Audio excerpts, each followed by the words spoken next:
The 93X Half-Ass Morning Show podcast is sponsored by Standard Heating and Air Conditioning. Standard Heating and Air is looking for an accounting administrator and customer service representatives to join their team. Learn more at standardheating.com/careers today. You're listening to the 93X Half-Assed Morning Show Backtracks.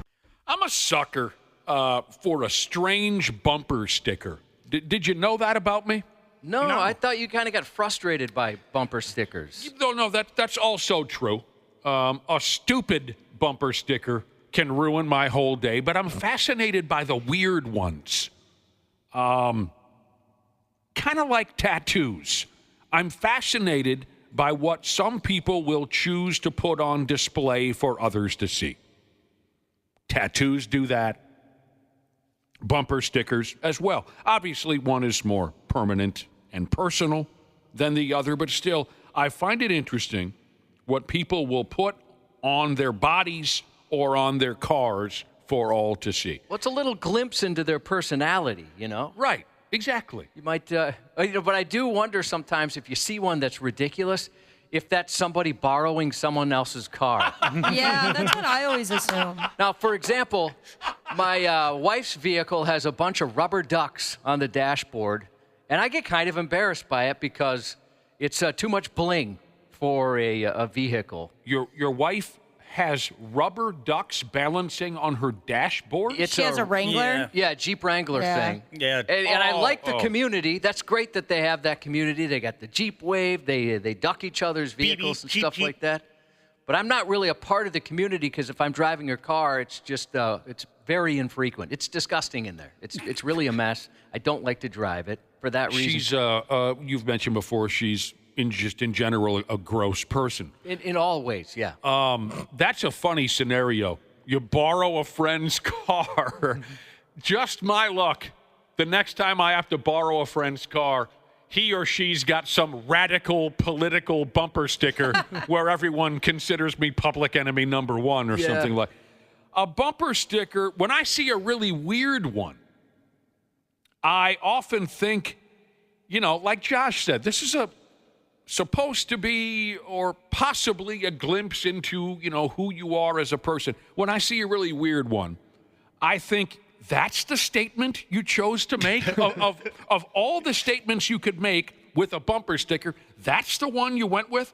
With the first car I ever owned on my own, I just loaded the back with bumper stickers. It drove my dad nuts. He hated it. But that car was pretty much held together by bumper stickers, and now I don't want anything on the back of my vehicle. You were one of those folks that just had dozens and dozens of different little... It was all band stuff, right? Like all my favorite bands, I had bumper stickers on the back. Mm-hmm. Yeah, I had a lot of snowboard brands and stuff that I would put in the back windshield. Burton. Yeah, I never did that. Rome.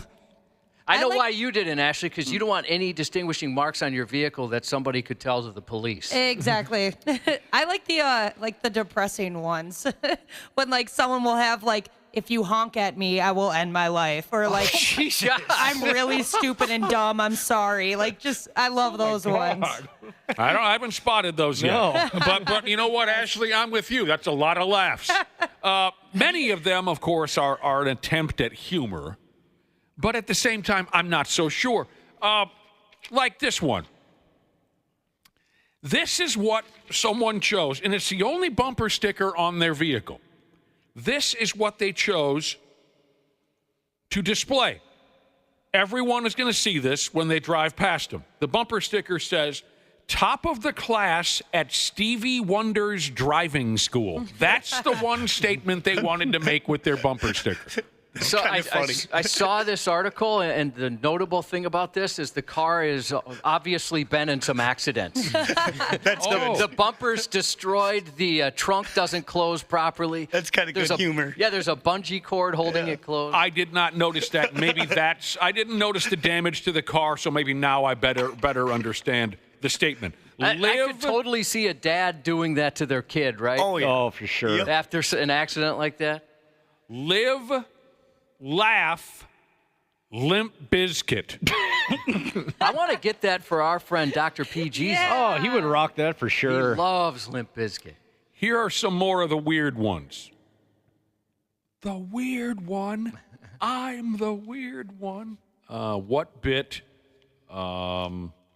Funny or Die, the fake movie trailer for The Life and Times of Weird Al Yankovic. Which was heartbreaking when I found out that was fake. I don't want to talk about it. I'll start to cry. You felt the same way? I was like, I can't wait to see this movie. I don't want to talk about it. And then the Funny or Die logo comes up, and I thought, rats. I will start to honk if you fart. Oh, I actually be laying on that horn. And again, this is as far as I can tell, the only sticker on this vehicle. You want to be the honk if you fart person. I can't understand it. I like the fact that it was on a Lexus. It's just something you wouldn't expect. Weird. Which means it's probably a realtor. Even worse. They all drive Lexuses. Warning. Bumper sticker says this. Warning. Driver may be jerking off. Oh, no. Why? It's nice to let people know. I don't like that one. Courtesy. I got to say, I would have to pull right up next to the vehicle just to see. Just a peek. Yeah. Oh, hell yeah, he is jerking off. Dude, he has leaned back. He's a man of his word. I support lead in paint. That's pretty funny.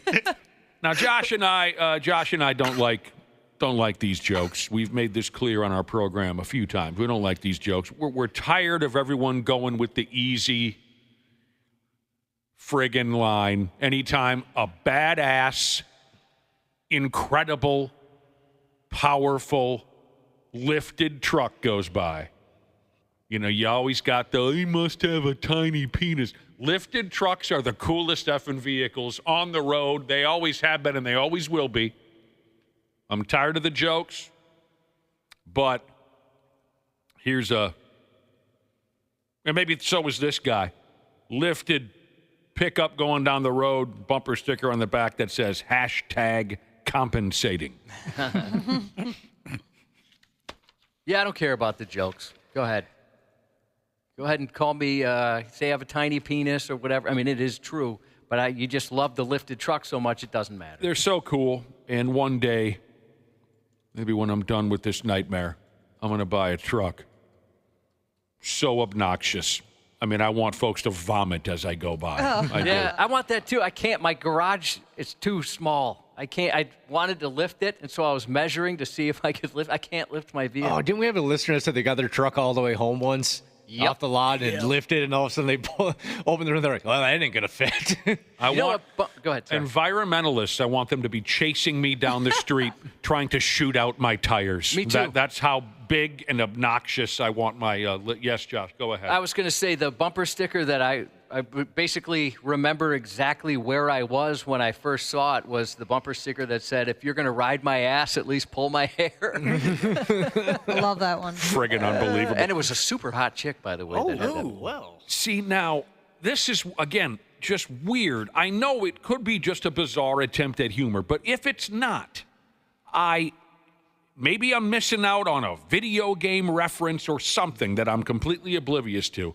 But check this bumper sticker out. It says on the sticker, "Yeah, I'm into BDSM. Big ducks such as mallards." Cute. I think this is weird for the sake of weird. I don't know if that's a reference to anything. I think that's just a dad joke right there. That's terrible. It's just like that. stupid. I dig this one, though. This is funny. You know the ones that say, "How's my driving?" and then a phone number. You see them on work trucks and whatnot. Josh, this made me think of Wapple, actually.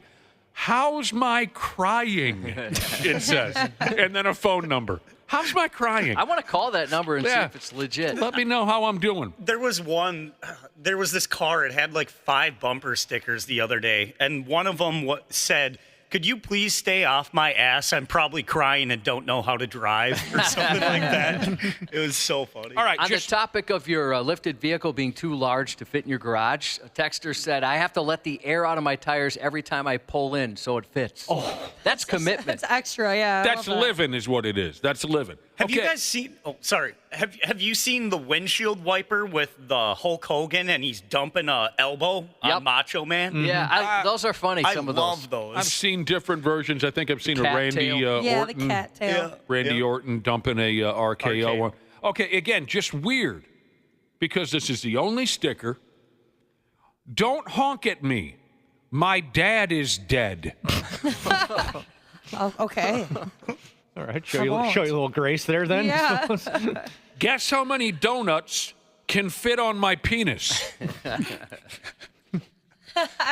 Again, that's the statement this person wants to make wherever they go. Wherever they go. I Narcaned your honor student. What is like that. Narcan? Help me out with that. It's for overdoses, drug overdoses. Oh, my God. Yeah. That's dark. Yeah. I am a terrible driver, but I give great dome. Thick dads who vape for Christ. Do you know this group? Do you know the thick dads who vape for Christ? Nope, I want to. Number one glory hole tester. Oh man. Honk if you love dying and being dead. So that's one of the ones you'd like, Ashley, right? Yeah. The dark humor is the best. Now, let me close this out now. Does anyone here have a bumper sticker? No. No. I finally have one of those like back windshield wipers though. So now I want to get something cool for that. Oh, you should. Like a lightsaber or something? Oh, that'd be sweet. Let me read you this final bumper sticker. And I will continue to keep an eye out and try and figure these people out. I'm going to read this as best I can because it's a keeper. And again, maybe this is a reference to a television show or something that I'm completely unaware of. But the bumper sticker says this. My child is an honor student at Central. Oh, God. I hear the voices. The terrible voices. The unclean one is risen, and he thirsts for blood. Gather round me, ye sons of Kalesh. That is a long bumper sticker. Yeah. I was gonna say, I think I'd get in a car accident. Yeah, trying you have read to all that. hope for a highway or something where you could wait a long time to read that. Is that Game of Thrones or something there? What, am I missing something? I think they're just being goofy. Gotcha. Yeah. Yawning, awning, Jesus said, my favorite bumper sticker is live, laugh, toaster, bath.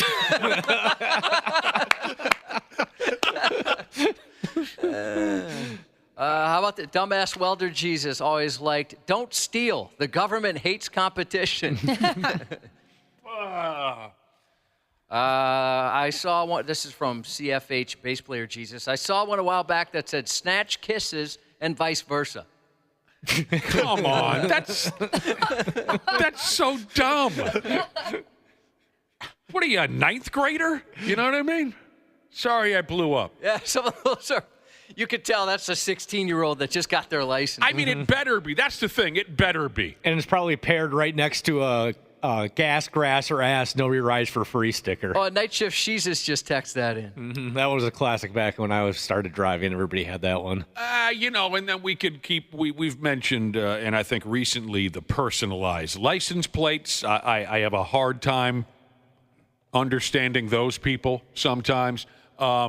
I got a buddy, it's not a bumper sticker, but it was a magnet I put on his truck that said, cowboy butts drive me nuts. I thought that one was pretty awesome. That's funny. You're playing a joke on your buddy.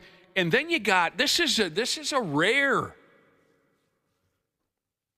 character that you might see on the road. The folks who have legitimately named their vehicles. I've only seen a couple. Oh, yeah, I know people that do, for sure. Where they put some kind of decal, this is the Terminator. You know what I'm saying? And it's not a sarcastic joke. There was a friggin' dude, God dang it, that I knew years ago. He had a big old lifted pickup. And again, nothing but love for the lifted pickups, but he gave it a name. And it was a straightforward, serious thing. You couldn't say to the guy, how's that Chevy running? He didn't want to hear that. He wanted you to use his vehicle's nickname, and he called it the Terminator or the Assassinator. It was just, that's a whole different avenue we could go down there. Yeah, I know a few people that do that, too. They'll name their vehicles. My wife did. She had a vehicle she named. My stepdaughter does. Well, but sarcastically. Well, pretty much, yeah. Yeah. I drove the Chevy Lumina, and I called it the Luminator. That's like a Saturday Night Live bit. The Wapplenator, making copies, that type of thing. My wife had a Green Wrangler, Army Green Wrangler. She called Sergeant Slaughter. I actually thought that was kind of That is a sweet. Yeah, those are fun. You know, when you're just horsing around, you know, you have a little fun with it.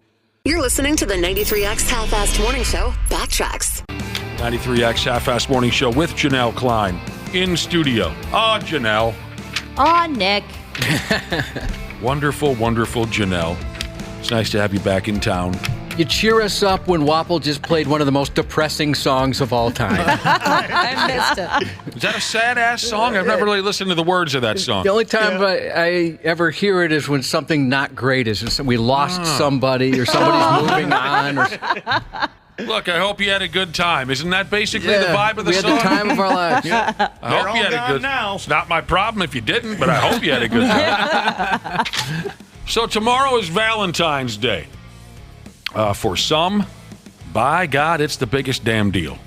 You better say and do the right. It's Valentine's Day, and you didn't do anything. Some people, big deal. Others, who cares? Did you guys have a rose deal at your school where you could buy a rose and have it delivered to someone? No, we had candy grams. Yep, that's what we had too, Wapple. Yeah, Similar vibe. Too cheap for roses. Yeah, you'd get a candy heart package, and then they would deliver it to whoever you bought it for. Oh, we didn't have the candy grams. They sold roses. That's what it was. You're talking high school days? Yeah, high school, and then there were different colors, which might mean something different. You know, like the red, obviously you love. The pink was, hey, you interested? Maybe let's go out. And the white was, what's up, bro? We had, what we had was something I'm sure you can't get away with anymore. Kissograms, where, like, if I had a crush on you, Cubby, I'd sign you up. I'd sign you up for a kissogram, right? And then a gaggle of gals would come to your classroom with layers and layers of lipstick on, and they'd all give you a kiss. That's adorable. Yeah. So then the gimmick was, by the third or fourth hour in school, some people were absolutely covered in lipstick from all the kissograms that they received. I would have none. You're just putting some on yourself in the back install? It does sound like a good way to get mono, though. That's what I'm saying. Or worse, I was part of the gaggle of dudes that would go class to class and kiss girls who received a kissogram from somebody, and I liked it. Did you ever make one up? Hey, hot lady, you got a kissogram. I guess I got to kiss you. I never thought. Delivery driver Sheeza said at her school they had roses or carnations you could choose from. So here's the deal. Valentine's Day is tomorrow. Like I said, the pressure is on. Other couples, they don't give a rat's ass. Some hate Valentine's Day. Hate it. That's true. Those people kind of bum me out a little. Well, I mean, I can understand why. Some of them are the types who are longing. It's not a word I often use on the radio. Longing for a one-on-one committed relationship, and they just haven't found it yet. So Valentine's Day is frustrating, upsetting, maybe even pisses them off a little bit, watching everybody all around town holding hands and doing fun dinners and things like that. They get angry. Some maybe think back to a bad breakup, heartbreaking memories of love gone wrong. Yeah, I was always broken up with around Valentine's Day. Oh, so they could avoid getting you something? No, I don't think so. They didn't want to be seen with them bad at luck. dinner. Yeah, I don't think they probably just didn't want to go out on a Valentine's date. I'm not trying to rip you, but I thought you said you didn't really have girlfriends. No, the two I did. Oh, okay. Oh, my gosh, Oh, since yeah. you're an adult, you mean? Yeah. Oh. I probably wouldn't like it either if 2 out of 3 of my relationships, it was around Valentine's Day. And I'm like, dang. It's one thing to be seen with Wapple, in June. Yeah, exactly. Out in public. You get seen with him on Valentine's Day. People are like, oh, for Christ's sake, are you kidding me? So are you getting a little nervous, Is that a Wapple? Make-A-Wish thing going on? Oh! What it do, Jesus said, Valentine's Day or not, my fiance's still getting 20 seconds. Take it or leave it. That's it.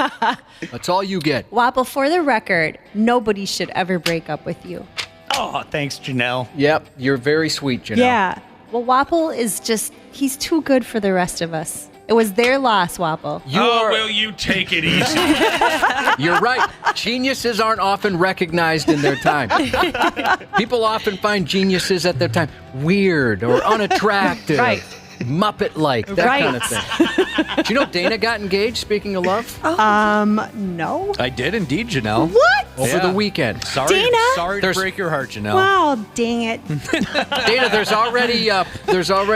there's some pools going on in the building on how long this will last, or even if you get married. Yeah, we got a lot of great texts. I want to thank all the brother and sisterhood for reaching out yesterday. I think my favorite one, though, was somebody, I wish I could remember the name. They said, hey, Dana, this time around, make sure she gets the boob job before you get divorced. Oh, yes. You'll have to explain that for folks who haven't heard that story. So the story goes, I was married once, and I think with Josh, what you would classify as about 6 minutes after the divorce is finalized, my ex-wife went out and got a boob job. Yeah, definitely the sun had not risen on the next day.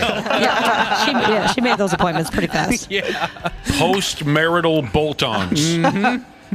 I like Janelle's reaction, by the way. Hey, did you know Dana got engaged? No. He wasn't even going to tell us. He announced it on social media, but said nothing to us. Oh. Nothing. He's an I odd knew. dude. I was going to bring it up on Friday, but there was a little thing going on, a little celebration afterwards. Didn't kind of quite feel right making it about myself after the 25th anniversary show of the Half-Ass Morning. Why, I we get would it. have. Yeah, we would have. By the way, Yeah, Dana's all engaged now. Well, congrats, Dana. Well, thank I'm you very happy much. for you. And so far, the consensus is under a year if it even happens in the first place. I got to be honest with you. That would be a lot of fun. That would be a lot of fun. I mean, it would be kind of keeping tradition with this show. That's true. That is true. You know, my first one not lasting, Nick's, Ashley's first one not lasting. Piano Mover Jesus has texted the program, and he says he and his old lady have a long-standing tradition of going to Taco John's for dinner on Valentine's Day. That's great. You know, we do Chipotle. My wife and I's first date. Yes, I'm classy. Took her to Chipotle.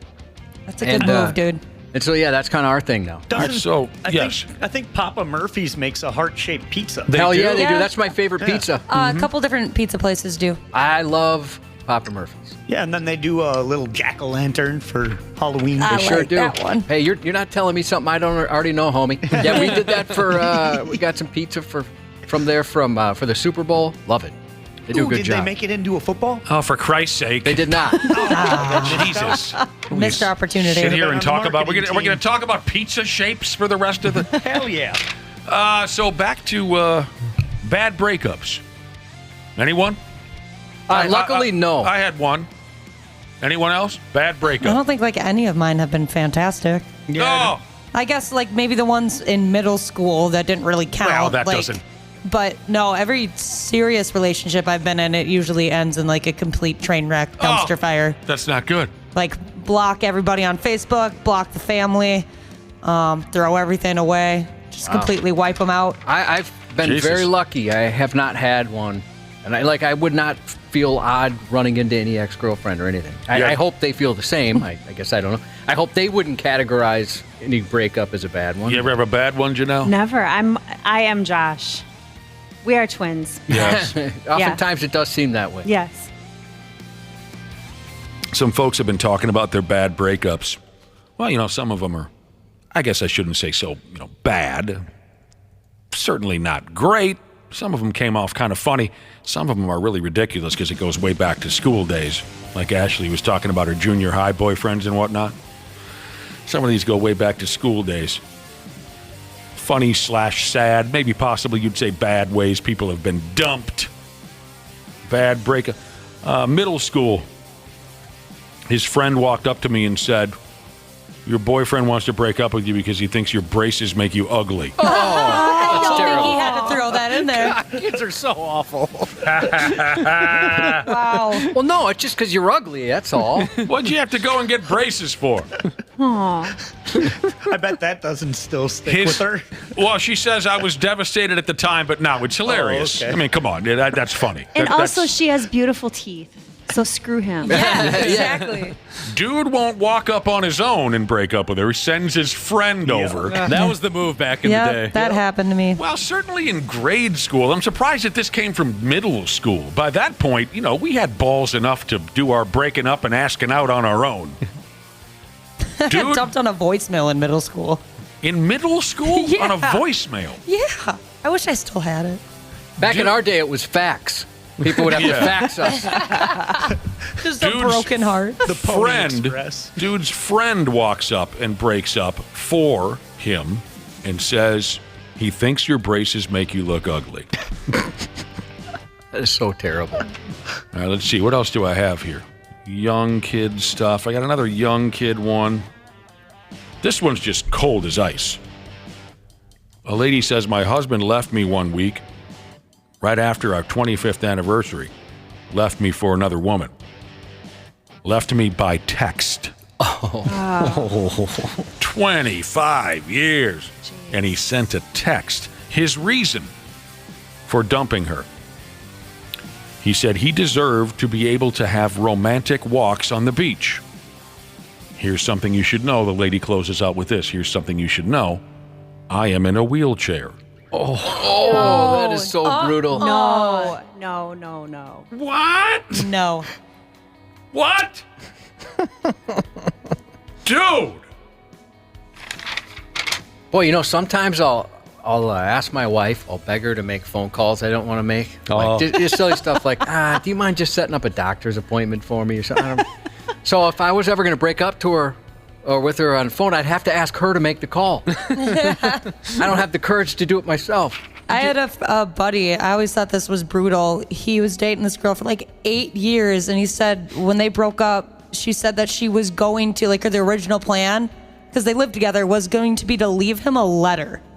I was like, who does that? And also, the Dear John letter. They're like 25, 26 years old. Like, how pathetic. So what's appropriate for you? Would a text be appropriate? I know, you like to communicate primarily through text. That's fair to say, right? Yeah. No, I'd say it has to be face-to-face. So not even over the phone. Yeah. You face-to-face. But then again, it depends how long it's been, if it's actually, like, super serious or not. Now, here's some kid stuff here, and this is hilarious.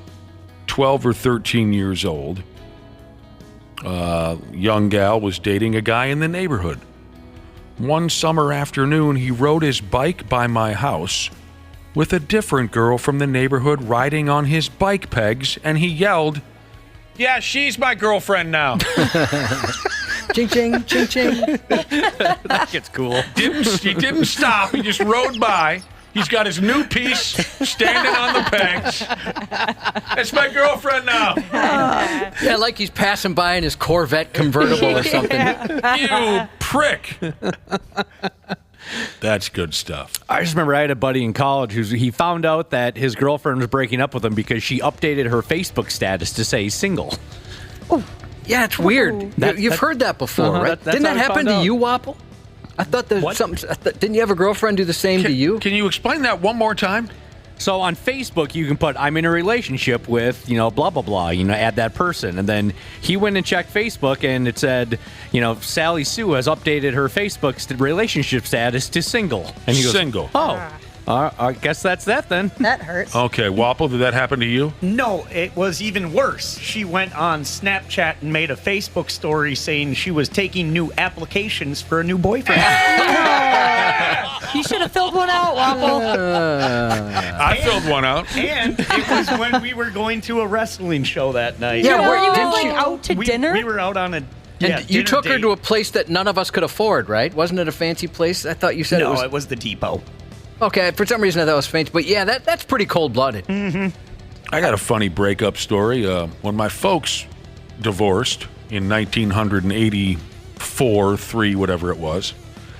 And then, of course, they got remarried in 98, 99. But when they originally divorced in 84, one of my mom's brothers hadn't heard about it yet. The word hadn't passed yet that my folks had split up. And my uncle calls my dad to ask him to be the godfather of his new baby. I think that's how it played out. So my uncle calls my dad My mom's sister calls my dad. My mom's brother, calls my dad and says, hey, got a new baby, and I want you to be the godfather. My dad said, there's some news I should pass on your way that might change your mind. My uncle said, I'm sorry, I didn't know. We've been talking about breakups, getting dumped flat on your ass. Or maybe you dumped somebody flat on their ass, and maybe they had it coming, but maybe they didn't, and you're just cold-blooded like that. Getting dumped. What do you think of this text? This person dated a girl steady in high school, but then it was on and off again after high school. Sure. He ended up staying with, that's it, we're done. Got a new girlfriend, dated for 3 years, then they got engaged. Then all of a sudden she got a text from the high school girlfriend asking if it was really over between them. Oh, no. 3 years later. Let it go, honey. Let it go. Oh, I can top that. I can. But it's kind of frightening. The story really is. It's kind of frightening. I know a dude who been divorced for 25 years, 20 years, something like that. Called his ex-wife on the telephone. She answers. Hello? And he says, yeah, we gotta work this out. We gotta do something.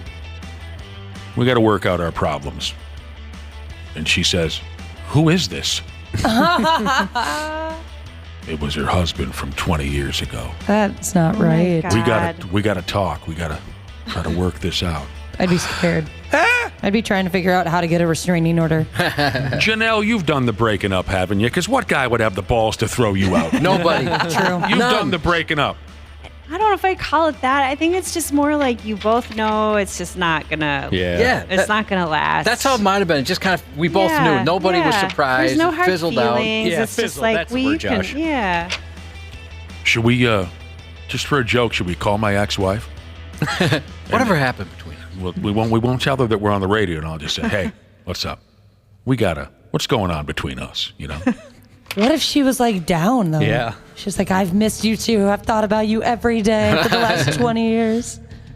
That would backfire, wouldn't it? Some people feel like they have the one that got away, and so that's where this stuff happens, I think. Like, no matter what the other person is doing, they think there's always a chance. Yeah. Yeah, I suppose that would suck if you really felt that way. Yeah. Crazy people. All right, here are some text messages that came in. I knew the brother and sister would have some good, quick stories on getting dumped or dumping somebody, bad breakup. One of our lady listeners says, one guy broke up with me before we were on our way to a comedy show. They had a date at the comedy show. Guy breaks up with her, but he still wanted to go to the show. And he was wondering why I was crying the entire time. Oh my God. You still agreed to go see a comedy show? Yeah, I probably would have passed on When the that. guy, Why would he do that on the way? Yeah, it's Can't weird. you wait? I'm going to guess this guy was 17 years old or something. You know what I mean? He just doesn't even understand the impact of what he's doing. Yeah. This person says, I was 22. My girlfriend of 3 years broke up with me on my birthday and wrote it on my birthday card. WTF. Yay! Happy birthday! Oh. I'm leaving. Happy birthday to the guy who had a girlfriend up until a few minutes ago. Happy birthday to the guy who had a girlfriend up until a few minutes ago. Here's a listener. Broken-hearted pimp slap Jesus. He had a girlfriend, but she left him for one of his friends. And then they moved to Mexico. Oof. And that's the end of the story. Double D, she's just dated inside the friend group and got engaged. So now she gets to see the ex-fiance at all their friends' occasions. Him, my boyfriend, and I are cordial, but the ex-fiance, the wife of the ex-fiance calls her the one that shall not be named. Apparently, they're not fans of each other. I've known people like that where we're never going to use that name again. Yeah, I can be like that. Yes, you are the one that would play that type of game. But the words I use to substitute aren't that friendly. Oh. Yeah. Navy Police Jesus said a few years ago he had to break up with a girl because when he got back from being overseas for 14 months, she was 8 months pregnant. Oh, man. It's like a Lifetime movie. My God. That's treason. Agreed. You can't do that. Did you hear what happened to super fat 7XL Jesus? Anyone hear this yet? No. All right. Janelle, are you cleaning the floor of the studio? What are you doing? Looking for something. That's I like dropped something. 2 or 3 times I look over and Janelle's milling around on the floor. She lost a contact or Did something. you drop? Are you all right? I'm good. Okay. I'm good. And get Wapple to get down on his. Wapple will do crawl little around. dirty chores for you if you ask him to. Yeah. Super fat 7XL Jesus. Okay, he had a girlfriend. By God, he did. Until her husband called him to tell him that the two of them wouldn't be seeing each other anymore. Oh, man. Wow. What a Absolutely, crappy sir. situation. She had a husband all the while, or she upped and got married maybe suddenly to another man. But either way, the guy calls him on the, is this super fat 7XL Jesus? By damn it is. You will not be seeing my wife anymore. You're what? Who is this?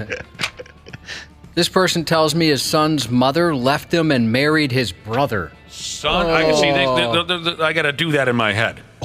Son's brother. You got to do it again. So the woman he has a son with married his brother. Gotcha. Gotcha. Yeah, I know a family who did that. A gal I was dating.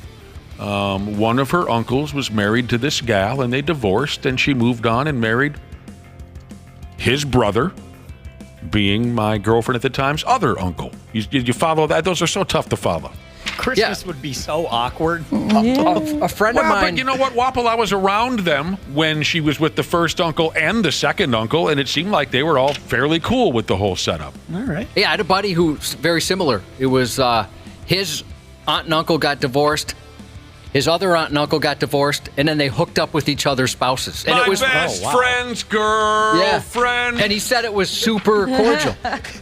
Rectal Larson Jesus was in a polyamorous relationship, but his ex never told him during that time. Oh, no. All right, I got one more from the brother and sisterhood. I guess it's not going to shock anybody now. We've just been talking about these types of things. Someone broke up with their significant other, and then that significant other started dating his mom. Man. Oh, People have been hurt. I actually wasn't done yet. What else do I have here? Guy brings his college girlfriend over to the house because he wants to show her his favorite movie, Fight Club. Never saw it! Oh, it's great. So dude brings his girlfriend over to watch Fight Club. She hated it, and he was so upset because this was his favorite movie that he dumped her. If I had to do that, some of my favorite movies, I would die alone.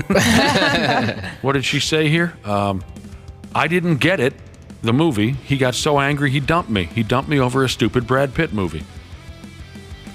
Yeah, that's a level weird. of fandom that's a tad concerning. Yeah.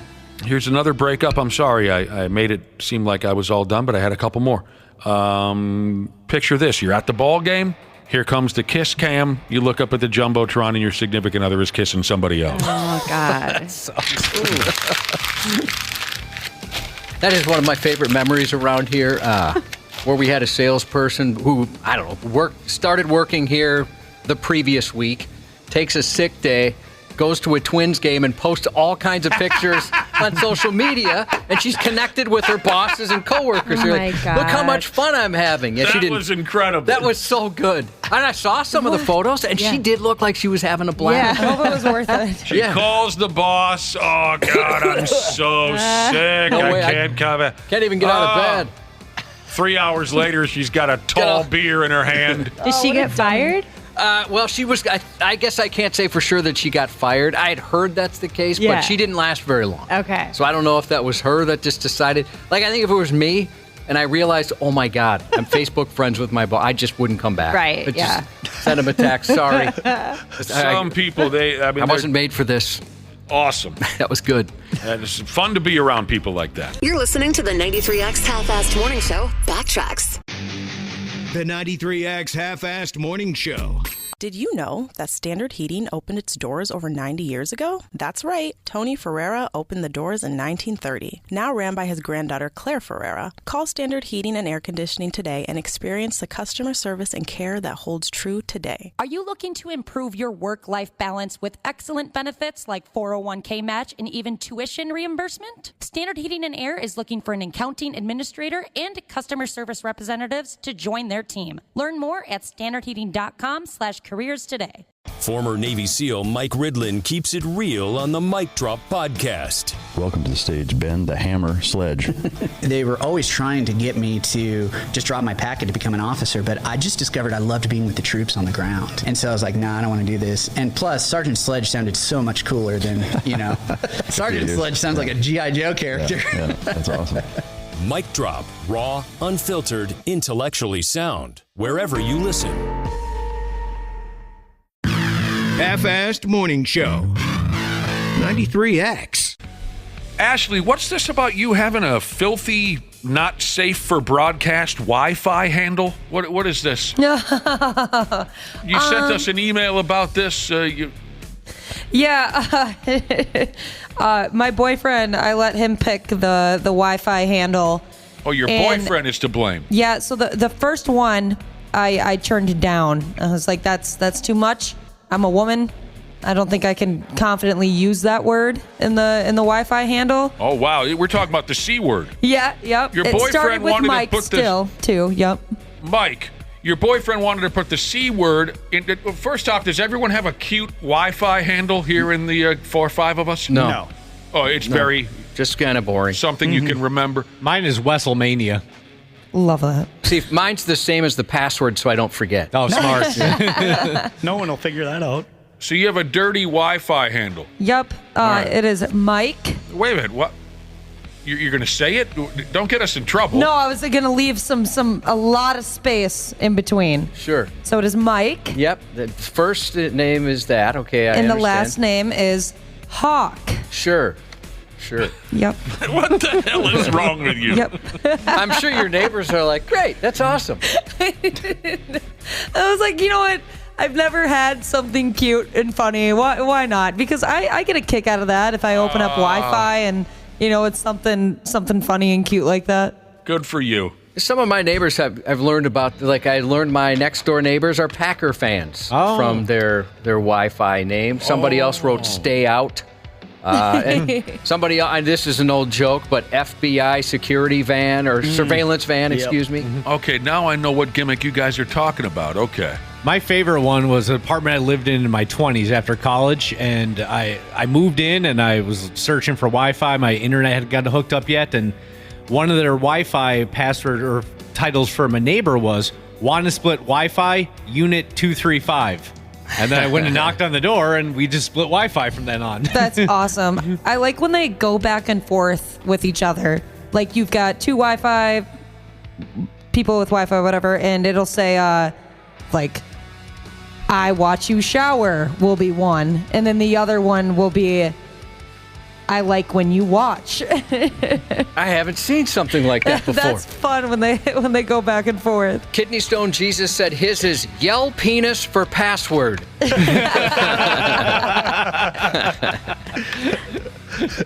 good. It's good. Like this one, 2 girls, 1 router. Oh, that's good too. Wi-Fi. Okay, I wasn't sure what we were talking about, but here you go. Pretty fly for a Wi-Fi from Red Ram Monster Truck Jesus. There's that one dude. Remember that guy, Josh, who was standing in my driveway stealing my Wi-Fi? Oh, yeah. Where the cops had to come? Yeah. Oh, weird. It was the weirdest damn deal. As you can tell, still to this day, I'm not exactly sure what it means to be Wi-Fi, right? I'm not dialed into this. And I was even more clueless. I don't know what this was 7 or 8 years ago. It was the end of the night. I turn off all the lights in the house. I'm going to bed. And I see something glowing very brightly at the end of my driveway. And I had to really kind of press my face up against my front window to figure. And I looked. Well, it's an adult holding a computer in their face, staring into a laptop. And I just thought, what in the hell? I had never seen anything like that in my life.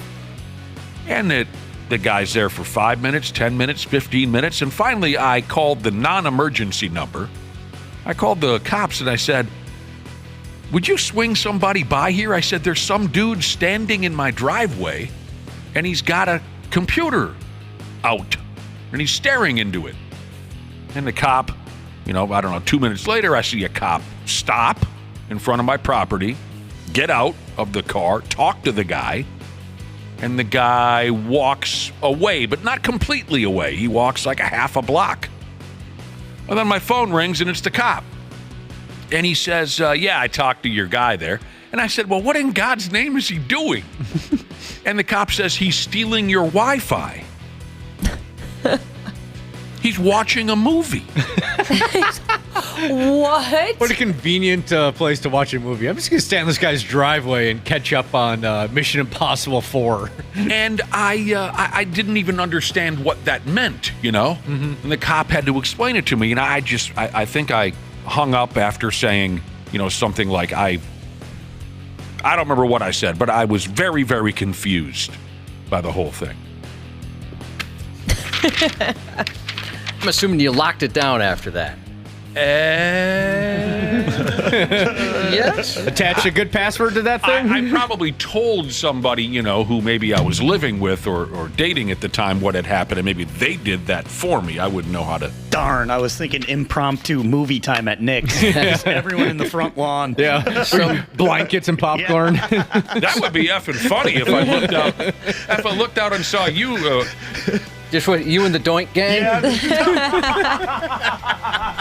That would be funny. Watching Hot Shots or something like that. Dazed and confused. Funny Wi-Fi names from the Brother and Sisterhood. This person's Wi-Fi is It Burns When IP. That's good. The oddball Jesus said, I named my TVs and speakers Titanic, so when I have to use my Bluetooth, it says Titanic is sinking, S-Y-N-C. Love that. Another IP joke, Diesel Tech Jesus. My wife chose our Wi-Fi. It hurts when IP. How about Local 34 Jesus, who said, want Wi-Fi? Come talk to Daddy. And then mentioned nobody stopped by. Bill Y, the Science Fi. That's brilliant. From Ginger Machine Jesus. How about Luke, I am your router. Crazy Fish Guy Jesus. Oh, people are creative. Hide your kids, hide your Wi-Fi. There's a few of those. I've heard of these before, yeah. Nacho Wi-Fi.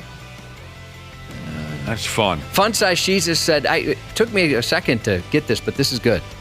Ours is called We Don't Have Wi-Fi, so when people ask, that's what you say. And it got people a few times, hey, what's your Wi-Fi? It's We Don't Have Wi-Fi. Not a crack house, Dozer Daddy Jesus said. That's his neighbor's Wi-Fi name. Hell of a deal. Hell of a deal. Yeah, there's some folks out there who know how to have some laughs. You're listening to the 93X Half-Assed Morning Show, Backtracks. I spent some time last night playing pocket billiards, something I wish I had more time to do. Ashley, are you still shooting pool now and again? Yes, sir. Are you getting any better at it, or are you still all talk? I think I've gotten a lot better this year, yeah. Okay. I was a little disappointed in your showing at Nick's pool party, specifically, billiards.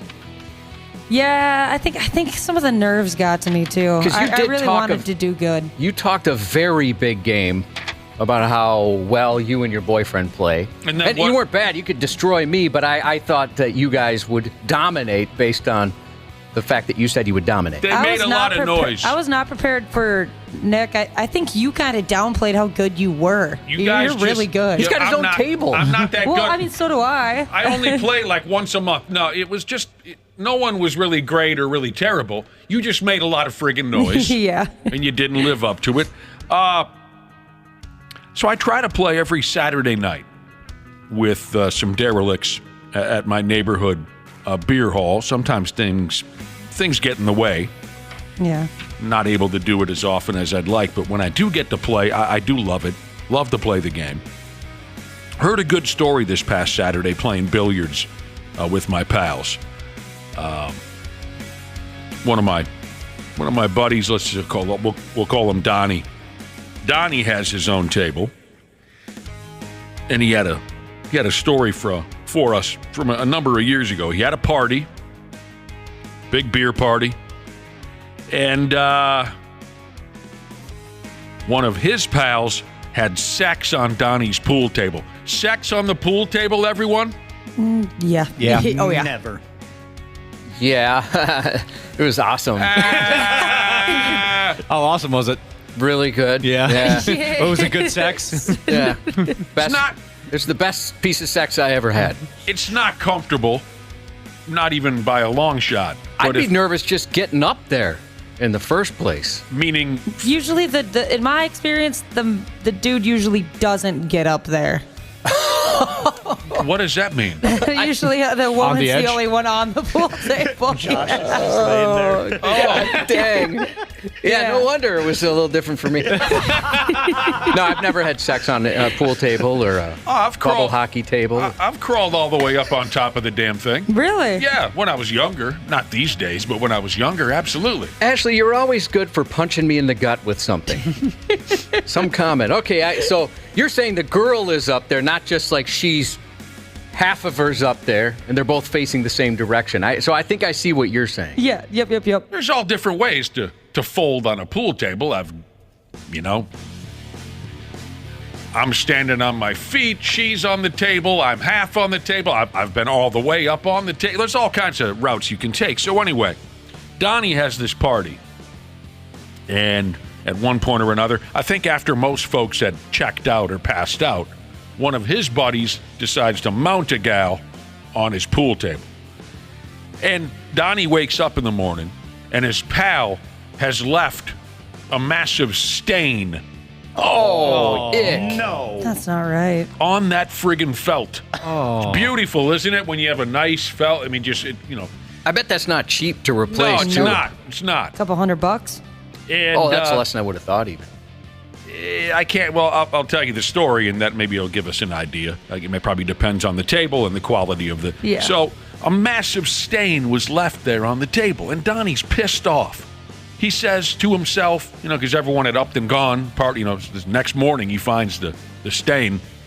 He's thinking, I got a perfectly good floor. I got a perfectly good couch. Yeah.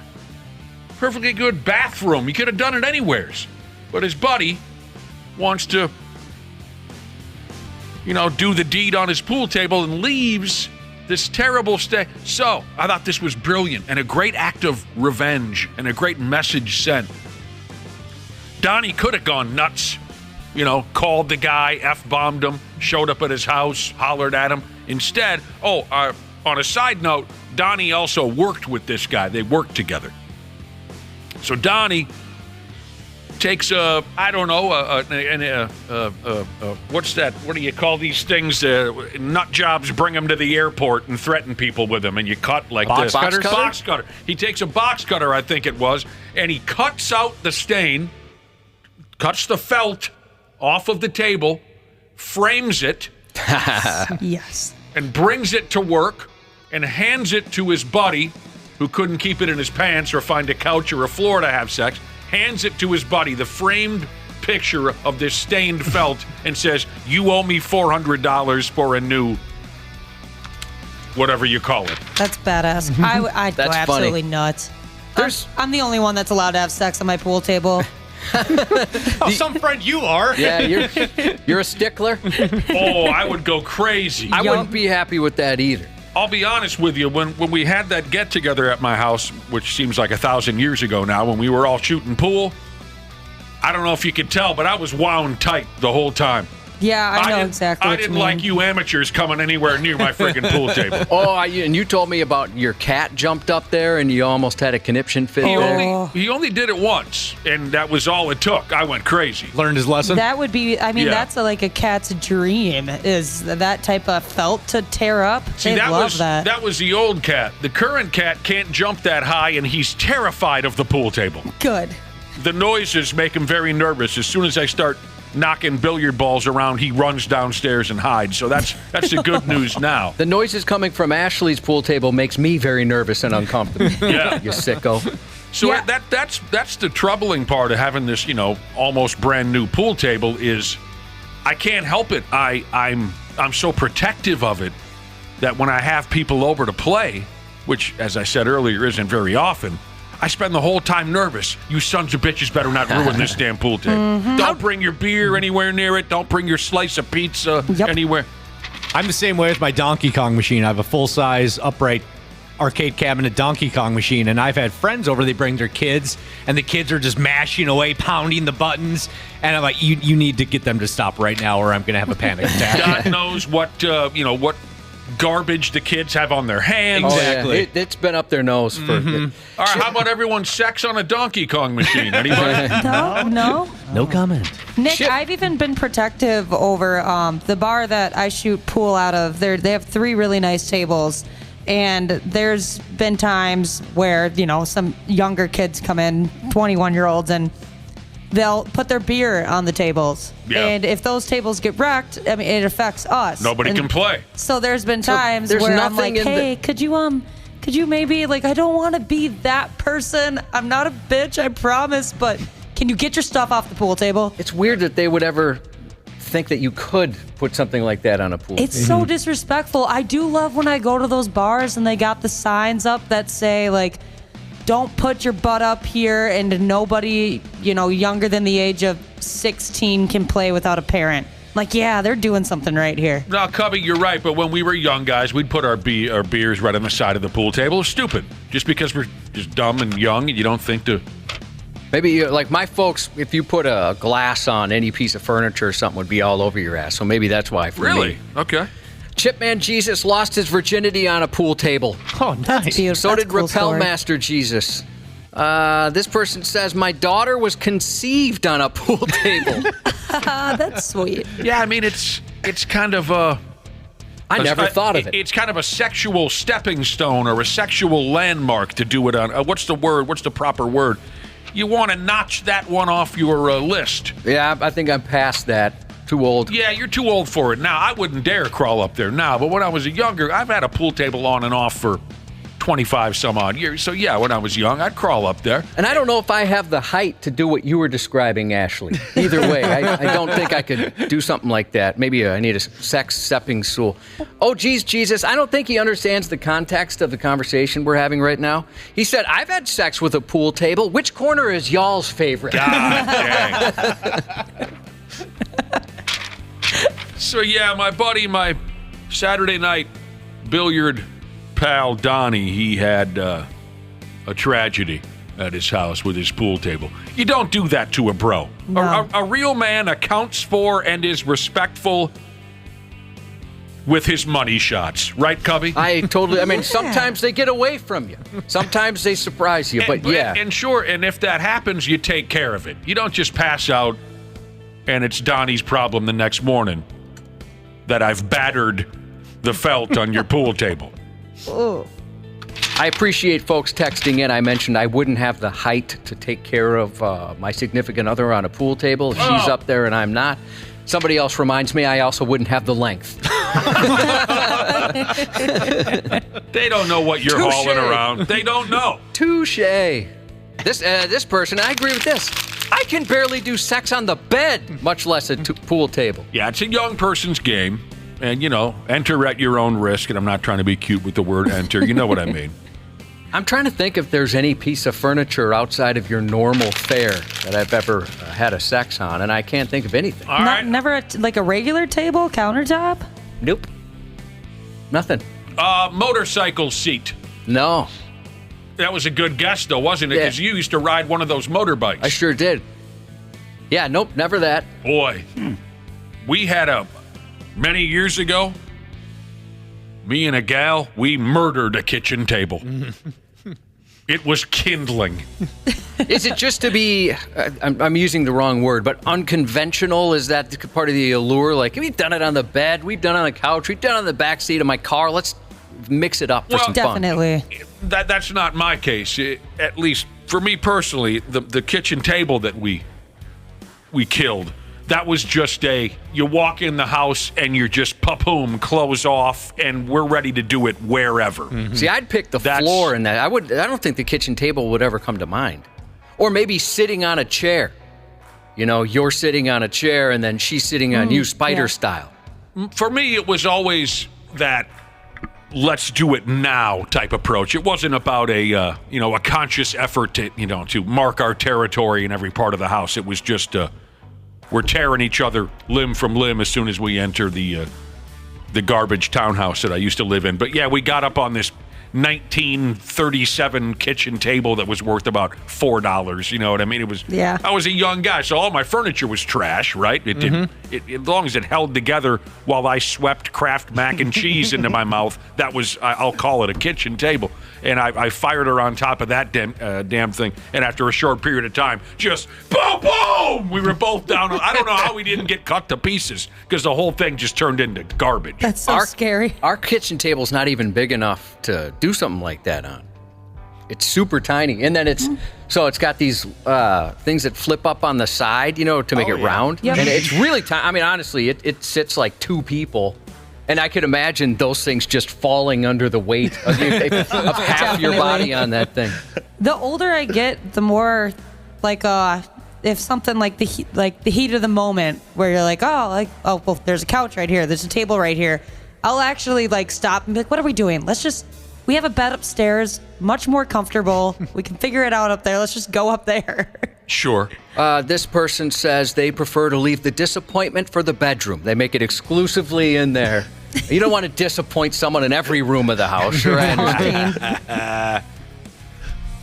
Yeah. So you can't think of one unconventional spot, huh? Maybe there's been one, but there's nothing that stands out. I was trying to think. You mentioned the counter. Man, I don't think so. I mean, that was the one. Well, 2. I have 2. A dock, and then the countertops. I mean, I've been in places like a porta potty once, and I'm not happy about that. I am, though. An Edgefest or an Xfest. A janitor's closet at an establishment. Things. You've done some things. Yeah, a but janitor's closet. Whoa. Yeah, but if you were with the janitor. Yeah.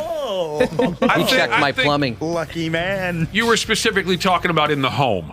Yeah, or some unconventional. Because like you said, Ashley, you got a bed, you got a floor. If you're in the garage, in a car, in the garage. What about gals sitting on a washing machine? No. The rooftop. Like an actual roof of a home? Roof of a home. No. Well, that'd be cool. I'm putting that on my bucket list. It might be the last thing you do, so yeah, go for it. Yeah, make sure it's flat. in the discipline room. You know what? We couldn't afford the house with the discipline. Where you're building your discipline volcano. Yeah. And my punishment piranha tank.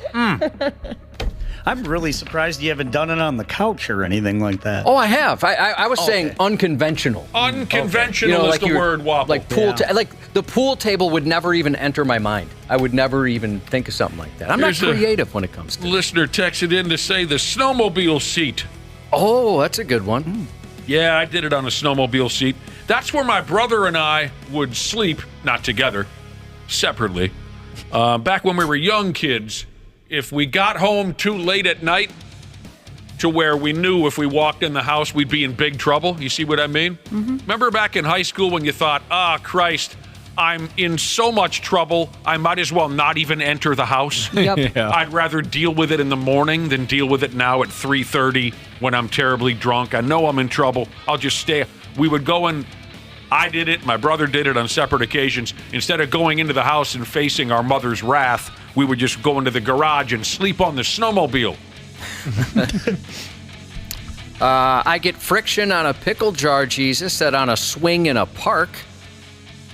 That would be hard. Been at a park for some lovemaking, but never on a swing. Deer stand. Some of our listeners have done it in the deer stand. Nice.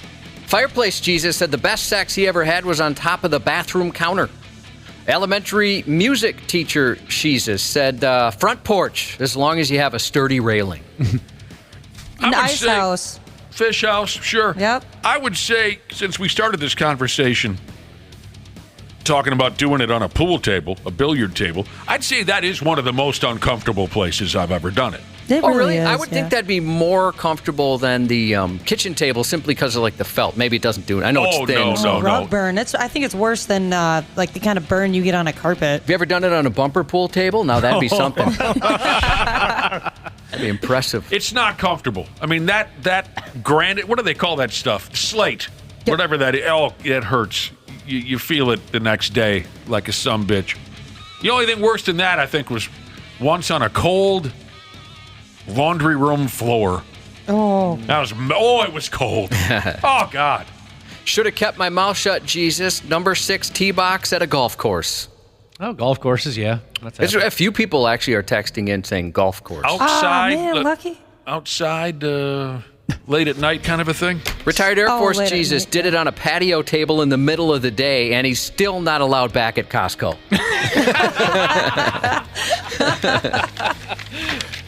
I'm an executive member. I'd be allowed to do that with my membership amongst the elite. Wisconsin blind guy Jesus is trampoline in the backyard. Josh, you have a trampoline back there. Anything ever go down? Yeah, that'd be real good considering I've got 3 neighbors basically in my backyard. So I'll give that a shot. Well, I mean, not even with kids. In the dead of night when it's just pitch black? No, I don't think I'd want to. Oh. Plus, there's bugs back there. Oh, no bugs. Oh. Well, I'm starting. You know what? I got to chill just thinking about that friggin' laundry room floor from all those years ago. Was that at your folks' place? No, it was actually at the house of a quite famous person. Really now? That's right. With the famous person? No, or no. And let me tell you, the rich and famous laundry room floor is just as cold as yours. I don't know what I was thinking. I grew up in a Minneapolis basement. That wouldn't be a good place to have sex on the floor. No. Just wet concrete. Always wet. Why is it always wet? And then just bugs that haven't been discovered yet. Bugs moving around. Weight benches. Yep. Weight benches. Believe it or not, you can't tell by looking at me, but I have had weight benches in my home in the past, and I thought that was quite uncomfortable as well, the weight bench. I would think so. They're not super wide. No, and not quite as cushioned as they appear to be from a distance. One night I was doing it on the weight bench and looked over and there was another couple watching us. No way. Oh, so you were like at a public gym? No. It was in my home. Oh, there was like a party or something. Yeah. Oh, okay. Whoa. Yeah. They were just sitting there watching us. I think I'd be into that. Well, yeah. Again, you just punch me in the stomach sometimes. Did I sound like I disapproved? No. I was fine with that. Go ahead. Oh, let me show you Ashley. this. And let me show you this one right over here. Now we're going to move over to the pool table. Come this way a little ways. Yeah, it was all dark down there, end of the night. We thought we were the only 2 people, and I looked to my right, and there was a couple that said, go ahead. More anxiety than hair, Jesus said. He's a parking lot guy. Walmart, Menards, doesn't matter. Pick a parking lot. He's interested in that. There's a lot. He'll bang in it. That's something right there. Ooh, smoke wrench Jesus on a Ferris wheel. Had to go around twice. Had to figure out the timing. Yeah, you really do. That would be my biggest nightmare. I hate Ferris wheels. I love Ferris wheels. If you know it's going to go around twice, I'd feel pressure to... obviously you'd want to pause when you get towards the bottom there, but I'd feel pressure to give it 2 rounds, right? I mean, if you finish before the first time you get down, you might leave someone disappointed. Right. Yeah. Again, that sounds like a young person's game. I'm with you on that. I need a little more time than that. Victory Motorcycle Jesus said, all this thinking about different times and places, I was more of a whore than I even recalled. I think we should be proud of ourselves. Bravo, he says. I think you're right, dude. Yeah, I feel that. So there you go. What else is going on? What did I say? It's Tuesday today. It's National Love Your Pet Day. You wouldn't know it by the vile conversation that we're having. But it's It National... started out so innocent. Yeah, it really did. And then Ashley's talking about being an exhibitionist. What'd she say? That she would be into people watching her having Well, yeah. having a sex or 2. There's a couple of us in the room who don't have a problem with Yeah, I'd give it a try. that. What the hell? Oh, you haven't tried it yet? No. What? I haven't had the opportunity to. Well, have you tried it on purpose more than the one time, the orgy? I mean, I guess maybe you just happened to orgy. the incident. Because maybe that's not really on purpose, but you knew what was going to happen.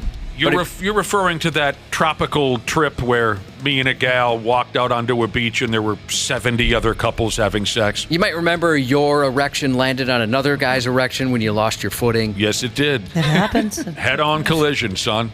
It was. So your question is, have I tried it on purpose? Yeah, you mentioned the weight thing, the weight bench. You didn't know somebody was watching. You just happened to look over and, oh my gosh, there's a couple watching us. Right. So to answer your question, yes. I have done that on purpose. Outside of the orgy? Yes. Oh, okay. I didn't know that. Yeah. I thought I had heard everything. Feel free to watch. Feel free to point a camera this way, whatever you like. Camera, even. You got to be careful with that kind of thing. Trust me. Was a long time ago, I'd imagine. Long time ago, and we took care of that. So this couple on the that saw you on the bench. Yes. You're surprised. You didn't know they were there. You look over. Now, for me, I think I'd immediately get dressed and be apologetic and very embarrassed. Uh-huh. How did you respond? I picked up the pace. I picked up the pace and put on a little bit of a show. Definitely, you have to at that point. Put on a little bit of a show. I said, this is what I've been waiting for my whole life. Go ahead. You're listening to the 93X Half-Assed Morning Show Backtracks. The 93X Half-Assed Morning Show. Did you know that Standard Heating opened its doors over 90 years ago? That's right. Tony Ferreira opened the doors in 1930. Now ran by his granddaughter, Claire Ferreira. Call Standard Heating and Air Conditioning today and experience the customer service and care that holds true today. Are you looking to improve your work-life balance with excellent benefits like 401k match and even tuition reimbursement? Standard Heating and Air is looking for an accounting administrator and customer service representatives to join their team. Learn more at standardheating.com/careers today. Welcome to Talkville, the ultimate Smallville rewatch podcast, season 5, episode 4. This is Aqua. The new episode opens with summer shenanigans at Crater Lake. What could go wrong? Tom, was the lake super cold? Yeah, that's a mountain lake when we do these underwater scenes and everything's crystal clear and everyone sees everything crystal clear. If any of you ever go underwater and open your eyes, nothing is crystal clear. Nothing. We have that slow motion underwater fight sequence. We can't see anything. Good Lord. Binge seasons 1 through 4 of Talkville before season 5 begins, wherever you listen. Half-Assed Morning Show. 93X. There's a dating show for virgins. Funny that it's kind of Wapple Day today, and that news shows up. There's going to be, or there is, a dating show for virgins. I would have thought that would have happened already, but I guess not. Yeah, it sounds like certainly an idea that's been out there before, but I guess not. All those friggin'... You just said that. Yeah. All I did was say it a different way. And that's okay, because of your charm and the heart behind each and every one of your statements, I didn't notice a damn thing. But see, you said it, and I essentially said the same thing as if it were new information. Yes. That's what I did. You did. All the wacky dating shows, all the wacky reality shows, I guess nobody put together a show for virgins unless we all just completely missed it. Oh, God, you've got shows, the pregnant teens. The list is endless. But there is a dating show for virgins, a whole new batch of contestants who've never been touched, tapped, however you want to say it. Hulu is putting this program on. Well, where the hell was this, Wapple, 7 or 8 years ago, when you were still hauling around a V card in your pocket? Yeah, I could have used this. Would you have applied? Oh, definitely. That would have been awesome. That would have been cool. You get a vacation out of it, too? You get a vacation? Well, you get to go to this island. Oh, right. I missed that part. Yeah. The Virgin Island? You missed the island part? I missed the title of the show until right when you said it. Yeah, the show is called... I was ready to say that I don't know the name of the show, but here it is. There. The show is going to be called Virgin Island. That's very clever.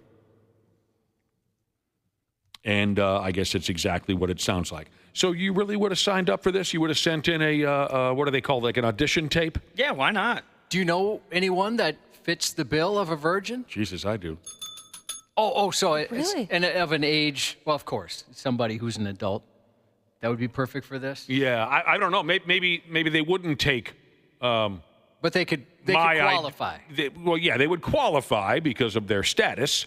But maybe they'd be too old for the show. They wouldn't want to see an old person on the show. They probably would be turned down.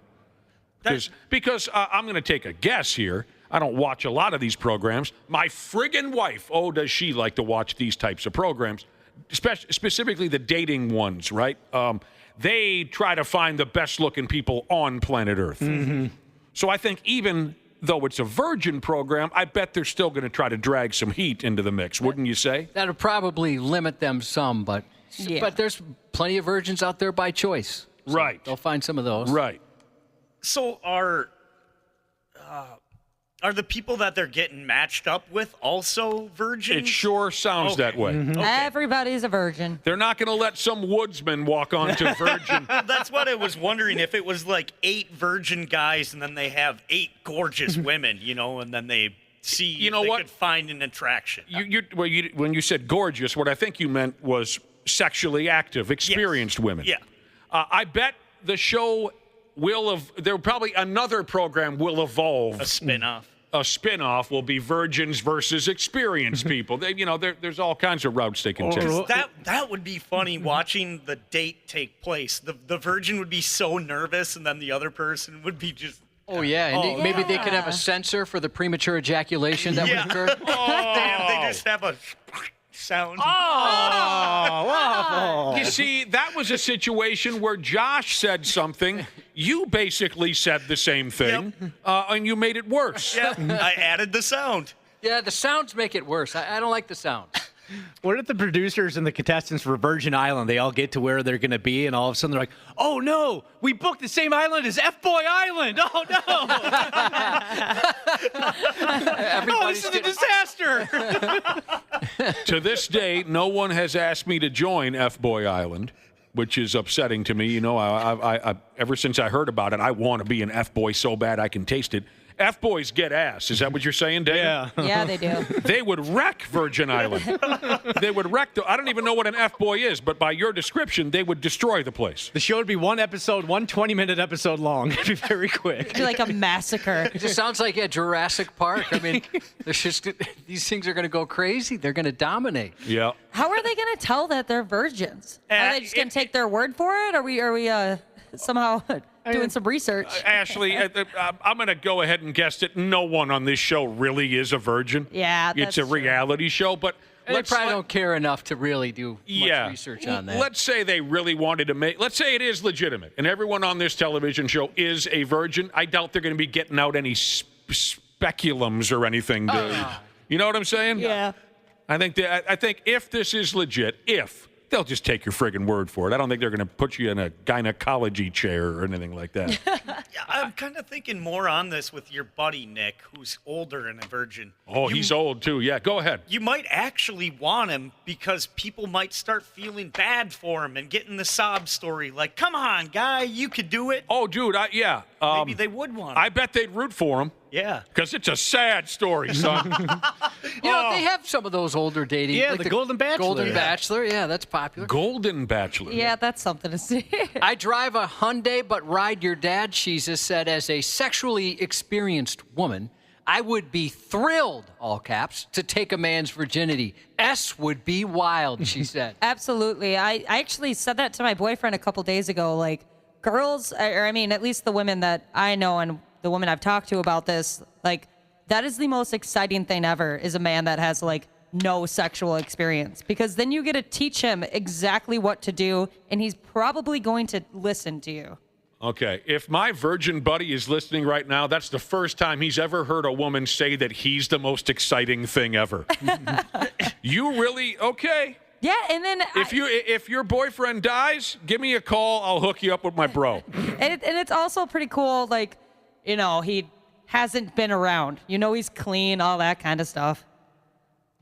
I'm okay.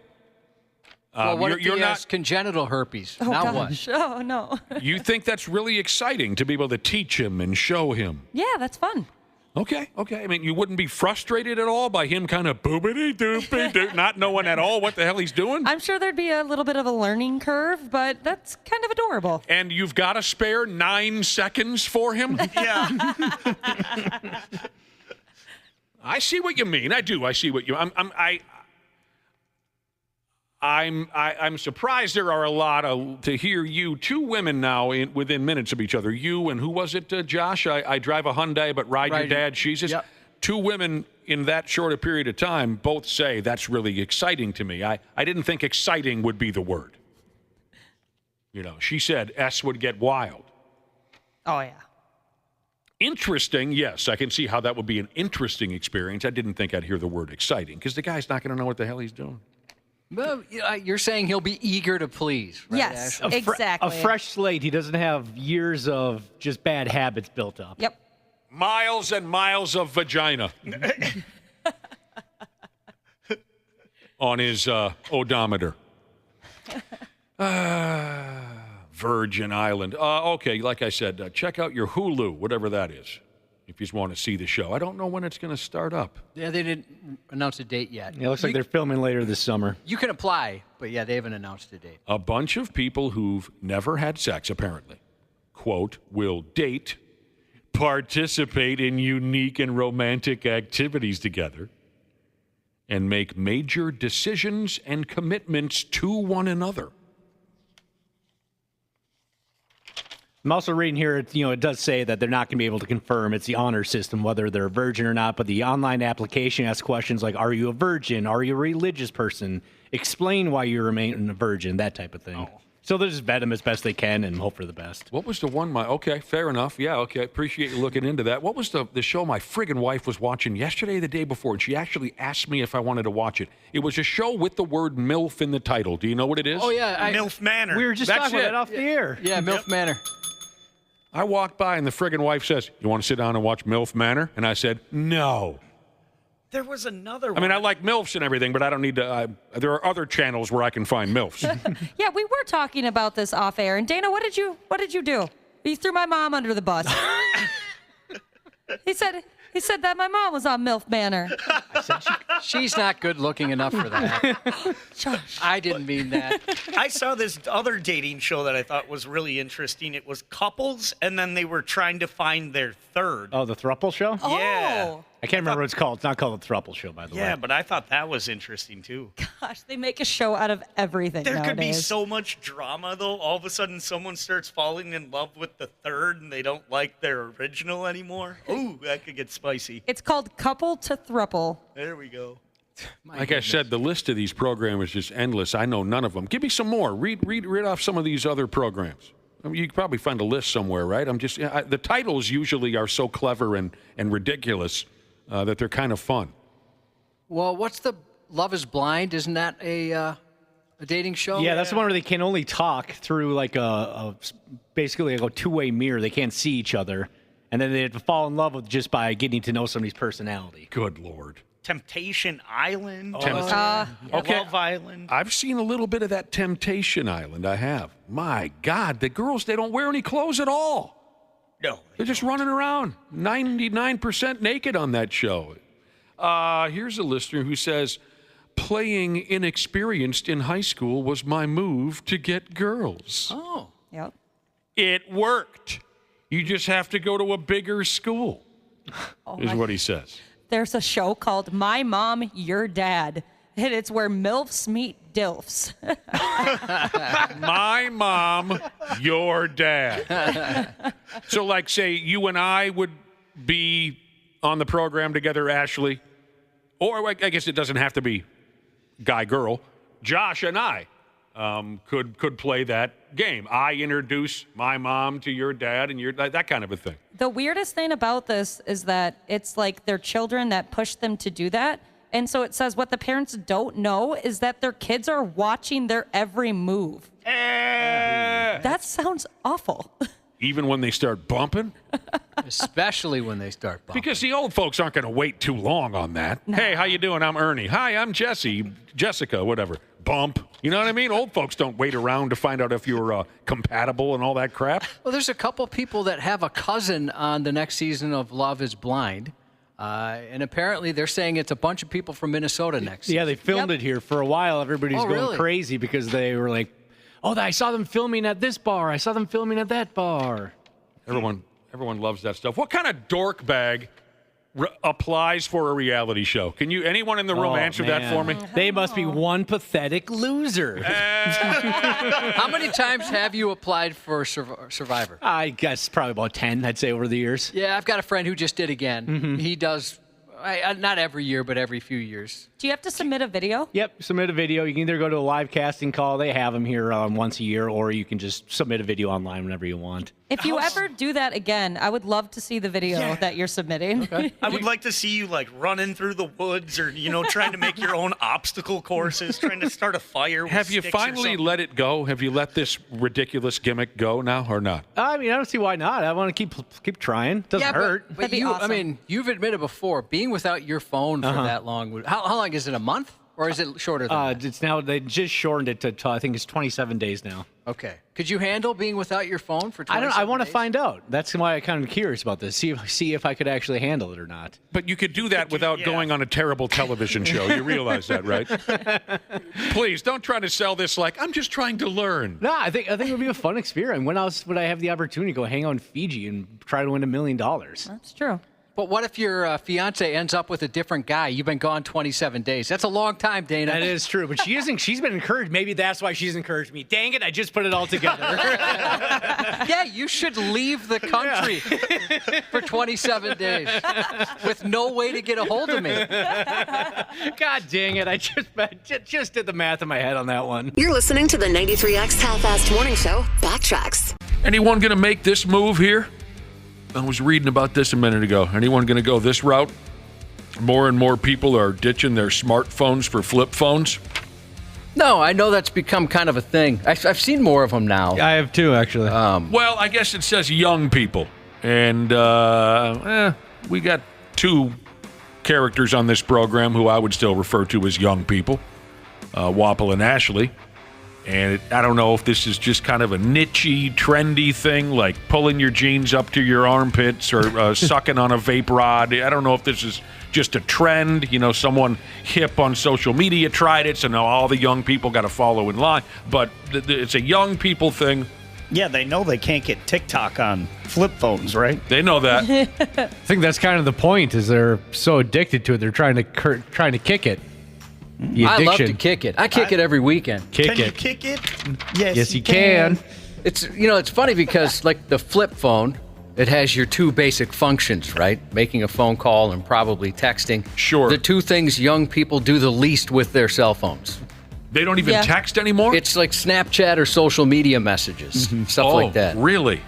No kidding. At least I can tell you the young people in my family. The young people. I did this not by choice, maybe like 3 years ago or so.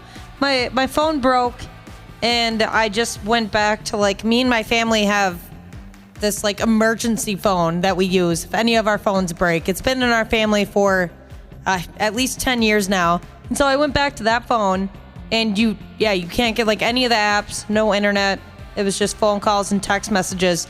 And the amount of people that thought I just like died, fell off the edge of the earth. It's like, I still have my phone. You could just text me. So you currently use a flip phone? No, I did like 3 years ago. I did that for because you broke your phone. Yeah, I mean at least 6 months. I loved it. It was so nice, but you went right back to your addiction when you could. yeah, I needed to have email access for sure. Yeah, I'll tell you what, Dana's right. Dana said, at least according to the story, young people in their 20s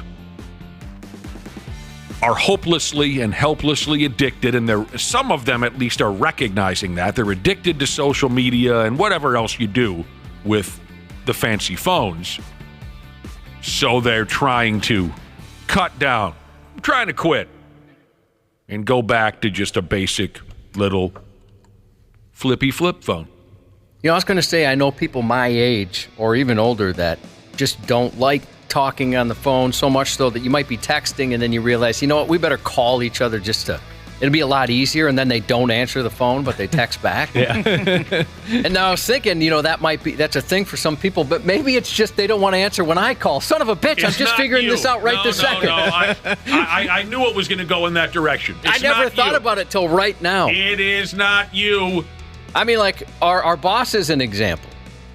He doesn't really there'll be times like, I've called him, or one of us will call him, and you can tell he's annoyed. Like, why? This could have been a text message. He doesn't like to talk on the telephone. And he even has a snarky, outgoing voicemail, which cracked me up the first time. I was about to leave him a message, and it says, "Oh, I see you're still leaving voicemails. If you must, go ahead." And I'm like, well, I guess I'll just text him. I'm not going to leave a voicemail. His outgoing message even makes a smart-ass comment about people who still want to talk out loud on a telephone. There's a proper time for speaking out loud on a telephone call and a proper time for texting. I enjoy both. What's frustrating is what you were just referencing, Josh, is people who don't know the difference. Yeah. You need to know when a text is appropriate and when actual... What's the word I'm looking for? Actual on-time... like real-time conversation. Thank you, real-time. You need to know the difference between when it's appropriate to text and when it's appropriate to have a real-time adult conversation. Do you have somebody like this in your life? I have somebody else who will be like, hey, you didn't get back to me. I had a question on this or that. I'm like, I never saw a text. Like, well, no, I emailed you. And so, all right, my mom. My mom will email something that should have been a text message. That's cute that she emails you at all. What's so weird? My parents would never email me. But she'll get frustrated with me like, why didn't you get right back to me? I'm like, well, first and foremost, my email updates like every 10 minutes, compared to a text, you could have just texted that type of thing. I don't even think my parents know my email. We're seriously. So this is your group of people, Ashley, in their 20s. They've been raised on social media. Which, again, I'll say it again, the biggest mistake in human history, social media. They've been raised on it from the time they were 11, 12 years old. It says here they've been doom scrolling ever since. What does it mean to doom scroll? It's where you just mindlessly scroll social media on your phone. Okay. And I thought it was doom because all the terrible stuff on social media, or you're reading just terrible headline after terrible headline. Yep. So again, according to the story, there's a handful of these young people who have said, well, I need to straighten my life out. So they're ditching the fancy stuff, going back to the flip phone.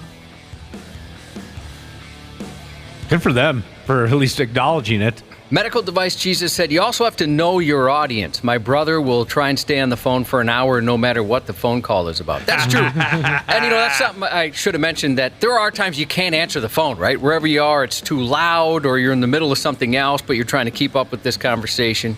Sometimes you're in a couple conversations at once. Yeah, of course. I was more referring to people that I know have nothing else going on, but just admittedly hate talking on the phone. That's incredible. To think, it was a long damn, what the hell year is it, 2024? 34 years ago, I was a senior in high school. That's a lot of years, but yet it feels like yesterday. 34 years ago, there was one rotary phone hanging in my parents' home. Was it like ours, where the cord was about 2 blocks long? Oh, no, it was... You had to stand there? Yes. Well, I remember when we used to have to stand there, but after a while, we just got the world's longest cord. Same thing growing up, Josh. It's incredible. Yeah, we would drop the phone from the top of the stairs to untangle the cord. Yeah, I hated the foot-long cord that we had at the house. I was envious of the kids who had the mile-long cord, and you could wrap it around, into a couple of rooms and things like that. Used to get excited about things. Like, think if we did that today. Like, the kids would not give a crap. If you bring home a PS5, they'll be excited. But, if you had an opportunity for a longer cord, let's say, rotary phones were still a thing. That's funny. Yours was a rotary, too. Boy, if you accidentally did a 9 instead of a 0 and you had to just wait for that thing to take forever, boy, did that suck. But, yeah, I remember... Ours was so short for the longest time, you couldn't sit, you had to stand right next to that phone. Andrew Dice Clay has a great bit on how different it is now with cell phones as opposed to home phones. And he talks about how, they've even taken the balls off of the ring of a phone. He says nowadays a phone just kind of makes a little, you know what I'm talking about? Where he talks, he refers to when he was a kid, where he said, in the old days, your home phone ringing would almost put everyone in a state of shock. Yeah. Because it was just, dang! I mean, and it was a panic, right? I mean, because everyone was convinced it was for them. Yeah. No, get out of my way. That's for me. That kind of a thing. No matter where you are in the house, you can hear it. Oh, Jesus. Oh, yeah. You can hear it from 2 blocks over. It would almost put you in a state of shock. It would anger you, of course, if it was too late at night. 11:30. Who the hell's... This is part of the bit. Who the hell's calling this phone at 11:30 at night? That's the first thing that would come out of your mouth when you pick it up. Boy, if somebody called at dinner time at our house, my dad would be in a rage. That's what I was I just saw him gonna rip say. the cord out once. He was so pissed off. Yeah. So I still get, I'm just thinking, well, I wonder what time they eat. Because I still have that residual fear of my father. I'm the same way. I mean, there was a lot of times he had this rage that went from 0 to 150, and that was one of them. I knew, oh no, whoever's on the other end of that phone is going to get chewed out. If he doesn't just rip the phone off the wall, one of the two. That was such a huge deal for him. Does anybody here still have a landline? No, I wish I did. No, there's Parents do. there's a jack in the kitchen, and I thought it'd be funny to get like some weird phone and put it up there, but I'll show you a jack in the kitchen. I knew you would. We had one up until maybe 10 years ago now. Geez, that's a lot longer than I thought it was. But all we got on that thing was spam calls. Sure. That was it. Somebody and whoever had that phone before us had some serious money troubles. Oh, they really? owed a lot of people a lot of money. Boy, did we get a lot of those phone calls. I felt really bad for whoever that was, and I understand why they changed their number. I wish I just didn't get it. My parents didn't get rid of their home phone until a couple of years ago, and I still called it when they wouldn't answer their cell phones because I always knew, yep, call that number. And I hated the first time I called it and it said this line is, doesn't exist, basically. That was heartbreaking. My folks still have a home phone. When I was a kid, when I was a high school kid, junior high kid, I had very little consideration for others. And we could go down many conversations on that topic. Like a lot of kids, I didn't have much consideration for others. I was in it for myself. On the topic of telephones, I had no problem calling a girl that I was interested in at 2:00 in the morning. Really? Wow, Yes. that's ballsy. So you didn't care if the parents freaked out on you or anything? Right. I thought, okay, so what? I got yelled at by the dad, or so what that dad's going to yell at the girl for having a boy call at 2:00 in the morning.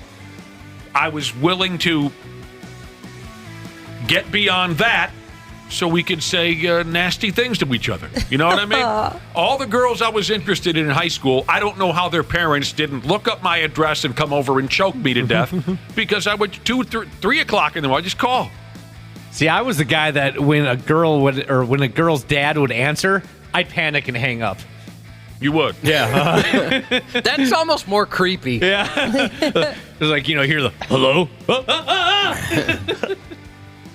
Sometimes I'd make something up, of course, if the dad seemed aggravated. I would claim I was having a family emergency, and she's my best friend. I need to talk this out with her, right? I'd soften them up with some BS, but I just thought, okay. I mean, it wasn't like it was usually not on a school night, of course, but it was one of those deals. If we were at a beer party till midnight, I assumed, 2 a.m.? She's still awake, right? Yeah. Let's continue the conversation. And sometimes I'd soften up the parents with some kind of fake sob story, but I loved the telephone. I loved it because it was pretty much all we had. That was it, right? Call your friends, prank phone calls. I loved the telephone. I do miss prank phone calls. We only had 2-3 working channels on a black and white television. That gets effing old after a while, right? Get on the telephone. It was a beautiful thing. Lives in Brainerd, Jesus, is 50. He said when we'd be outside doing chores, his mom and dad had a bell outside the house, so when the phone would ring, you could run to it. I'd never heard of something like that. Dude. 80s made me, 90s raised me, Jesus said. I hooked up my grandma's old rotary phone in my classroom just for fun. My student didn't realize it actually worked. Called 911. The school secretary was not amused. Origami with Machines, Jesus said his wife will text her same friend on Snap, Messenger, and text simultaneously. Pick one, he says. That is frustrating because there's so many ways for people to get a hold of each other. Someone's like, "Well, you didn't respond." I'm like, well, you messaged me on Instagram. I didn't see that. Just text me. Or then sometimes you have the same conversation, but on 3 different platforms. Text, Instagram, and Snapchat. Oh, that gets annoying. This person says, what about smartwatches? So many people have those and don't use their phone. Now, that's true. My wife uses her smartwatch a lot. I had one for a little bit thinking that, well, it won't be rude if I pull my phone out when I get a text message. But I started looking at my watch when I got it, and then everybody assumed I was annoyed and wanted to get out of there. I'd hear so many times, oh, do you got to go? With the phone, it's so common, people don't do that. But with the watch, it did, so I got rid of mine. Plus, I'm not much of a watch guy. It gets in the way of my sleeve tattoos. The watches just slide right off your wrists. Yeah, right. And I've got dainty hands. With those little dainty hands. Yeah, they're so dainty. There's nothing holding that wristwatch. No. Oh, I'll tell you what. There you go. Yeah, I love the telephone. We made so many just off-the-charts, ridiculous, sometimes harassing prank phone calls, when we were kids, that one of my best friends ended up in front of the local police. Oh, jeez. Interviewed by the police. God. It was horrible, really. It was so stressful. Because when I found out, he called me from the cop shop. He had been, I don't remember the details of how he ended up in front of our hometown police. But there he was, and thank God he did this, because he called me from the cop shop. He had a minute where he was able to make a phone call, and it was one of those deals where he says, hey, dude, I'm at the cop shop because of that prank phone call that we made, so here's the story we're sticking with, right? Thankfully, he had an opportunity to call me, and so we could get our stories straight in case I had to go in. They never called me. They just picked on him. And he's still laughing, while he's telling me this. Oh, God. Caller ID really ruined the prank phone call, didn't it? Yes, it did. And star 69. Oh, yeah, that's true. You're listening to the 93X Half-Assed Morning Show Backtracks. As an adult now, crashing at somebody's place, that's a tough gig if you're a sexsomniac. Oh, right? You didn't think about that, did you, Wapple? No. Tough gig for a sexsomniac to sleep at somebody else's house. And if this is the first time you're hearing a sexsomniacs, I know we've discussed it quite a few times on this program. That's apparently a condition, a sleeping disorder, where you attempt to have sex with someone or you whack off while you're sound asleep and you have no recollection of it once you wake up. I'm glad I don't have this, to my knowledge. I don't want to be the guy that jerks off in his sleep. But as a person that sleeps at home, at least there'll be less witnesses. But I would hate for my wife to tell me that. I have a friend I suspect is a bit of a sexsomniac, because he'll tell me, yeah, my wife told me I made the moves on her I don't remember at all. Or he's fondling her in the middle of the night and doesn't remember. So I wonder if that's something he's got going on. The first 5 or 6 times we heard about this, I didn't buy it. I just didn't. But I guess the more I read about it and the more common the story comes up, I guess I have to fall into line and play the game. I guess it's a real thing. Well, I thought it was all nonsense. 651-989-9393. Are you a sexsomniac or know someone who is? Oh, God, I can't imagine. My brother told me I was drunk one night and I got naked and crawled into when we lived with our parents, crawled into his bed with his girlfriend was in there too. He snuck his girlfriend in there. And I still, to this day, I don't believe that happened. There's no way I would remember something What, that like your that. brother had a girlfriend? That too, yeah. Well, your brother must have had balls. You talk about how strict your upbringing was, but your brother at one point snuck his girlfriend into the house. Well, yeah, because we had, like I was saying earlier, our bedrooms were in the basement, and so nobody ever went down there because they were disgusting. I don't blame them. And it might be child abuse that we were down there. I'm not 100% sure. But so when because we had the same, until my senior year of high school, we shared a bedroom. So it must have been, well, no, because it must have been year after when I was in college. That's okay. Because I never drank till I was 21. So you were over 21. Yeah. You got drunk. You took off every last stitch of your clothing. Yep. And you crawled into bed with your brother and his girlfriend. Because the two of you were sharing a room? No, we were both in the basement. In the basement. Yeah, so I had You don't believe it? I still to this day have trouble believing it. Maybe he's just messing with you. He seemed pretty serious about it. I mean, he seemed like he had a good sense of humor, but I don't know why he'd make that up. And before you start texting saying, well, yeah, I'm a sexsomniac. One night I got real drunk, or my buddy once got real drunk. We're not talking about drunk escapades. That's way different. Very different. Plenty of us have gotten blackout drunk and you walk off the front step and break your ankle. We're talking about folks who this is just when they fall asleep at one point or another, they're going to try to bang you or they're going to bang themselves out. Bug Thug Jesus said his ex-wife used to masturbate in her sleep.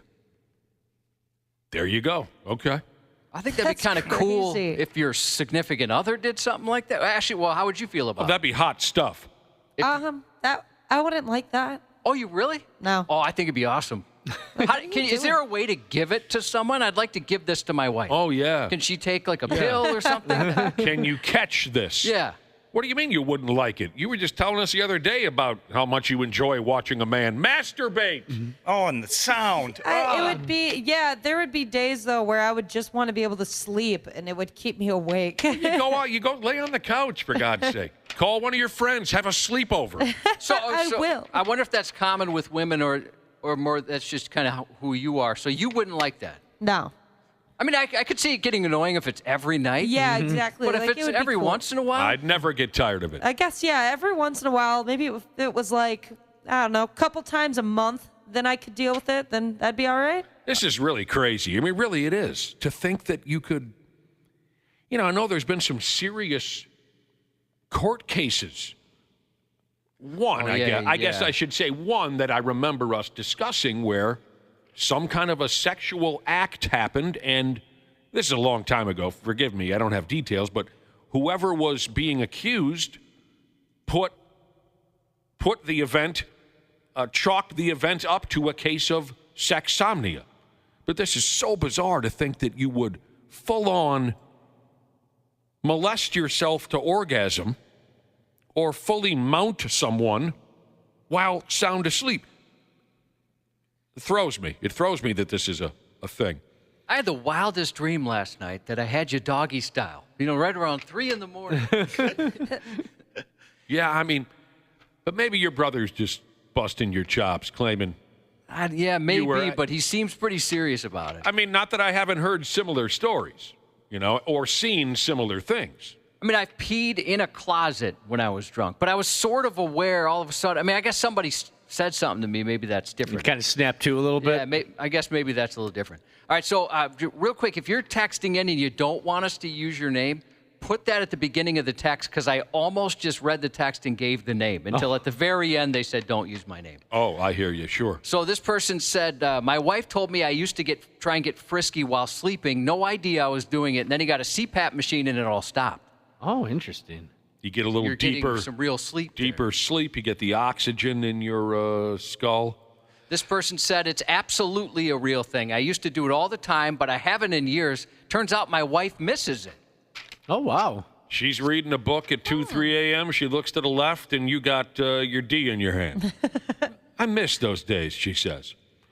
I don't know. Yeah, I think it'd be great. If they, how they have chicken pox parties for little kids? If you could have that with your significant other, somebody has Sexsomnia. They all get together, hang out a little bit, then everybody leaves with it. That'd be a pretty cool world. As long as everybody knows what they're getting into and they all want to be a part of that. I wonder if Sexsomniacs gather at hotels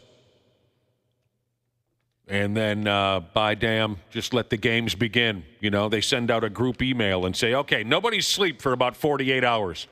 And then meet here at the Super 8, and we'll see what turns out. Speaking of hotels, this person says, many, many years ago, I was with a bunch of buddies at a hotel. One of them passed out or fell asleep while the rest of us were awake.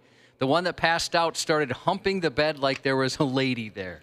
Weird. Oh, that would suck. You can't live that down. You're going to get made fun of for that forever. That's why I don't want to have it. But it would be cool if my wife had it, I think. Listen to this. Again, sexsomnia is the subject here, where you fall smooth asleep, and at one point or another, you get active, touching yourself, trying to get up on somebody else.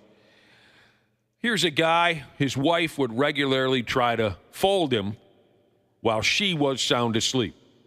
She would also masturbate and call out other men's names, including a coworker. Oh, boy. That led him to believe she was cheating on him. This went on for years.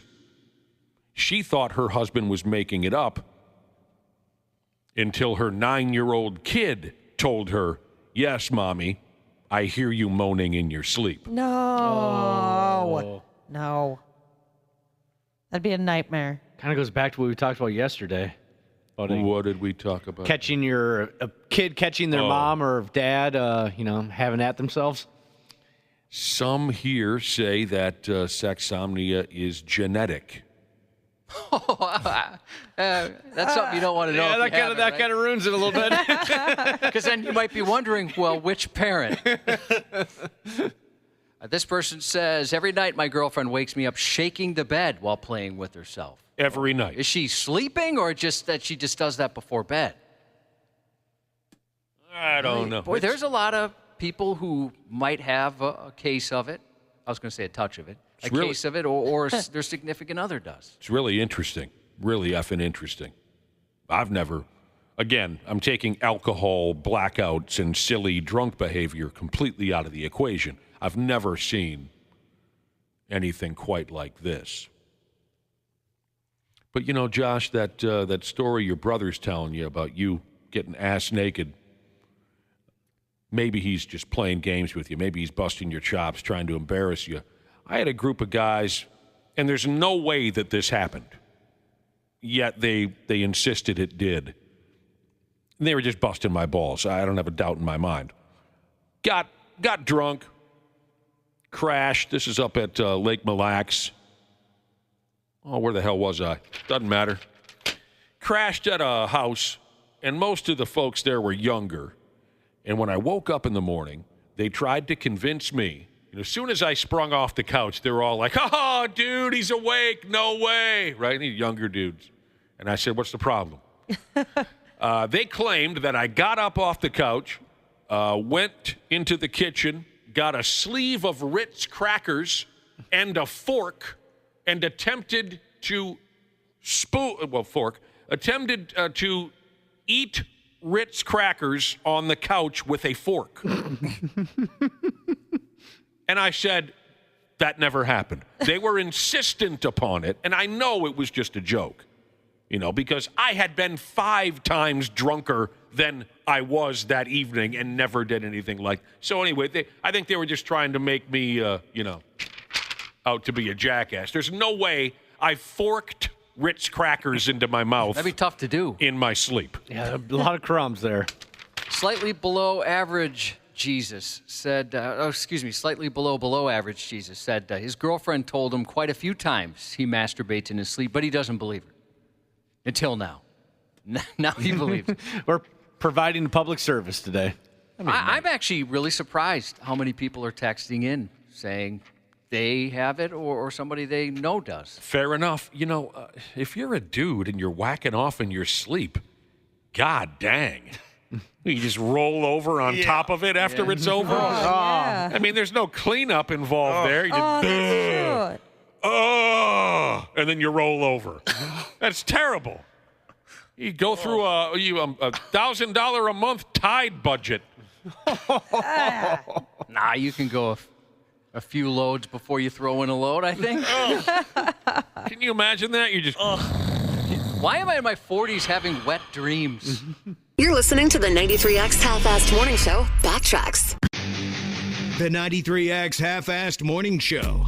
Did you know that Standard Heating opened its doors over 90 years ago? That's right. Tony Ferreira opened the doors in 1930, now ran by his granddaughter Claire Ferreira. Call Standard Heating and Air Conditioning today and experience the customer service and care that holds true today. Are you looking to improve your work-life balance with excellent benefits like 401k match and even tuition reimbursement? Standard Heating and Air is looking for an accounting administrator and customer service representatives to join their team. Learn more at standardheating.com/careers today. Hey, it's Rich Eisen here. Join me and my compadre, Chris Brockman, every Monday on the Overreaction Monday podcast.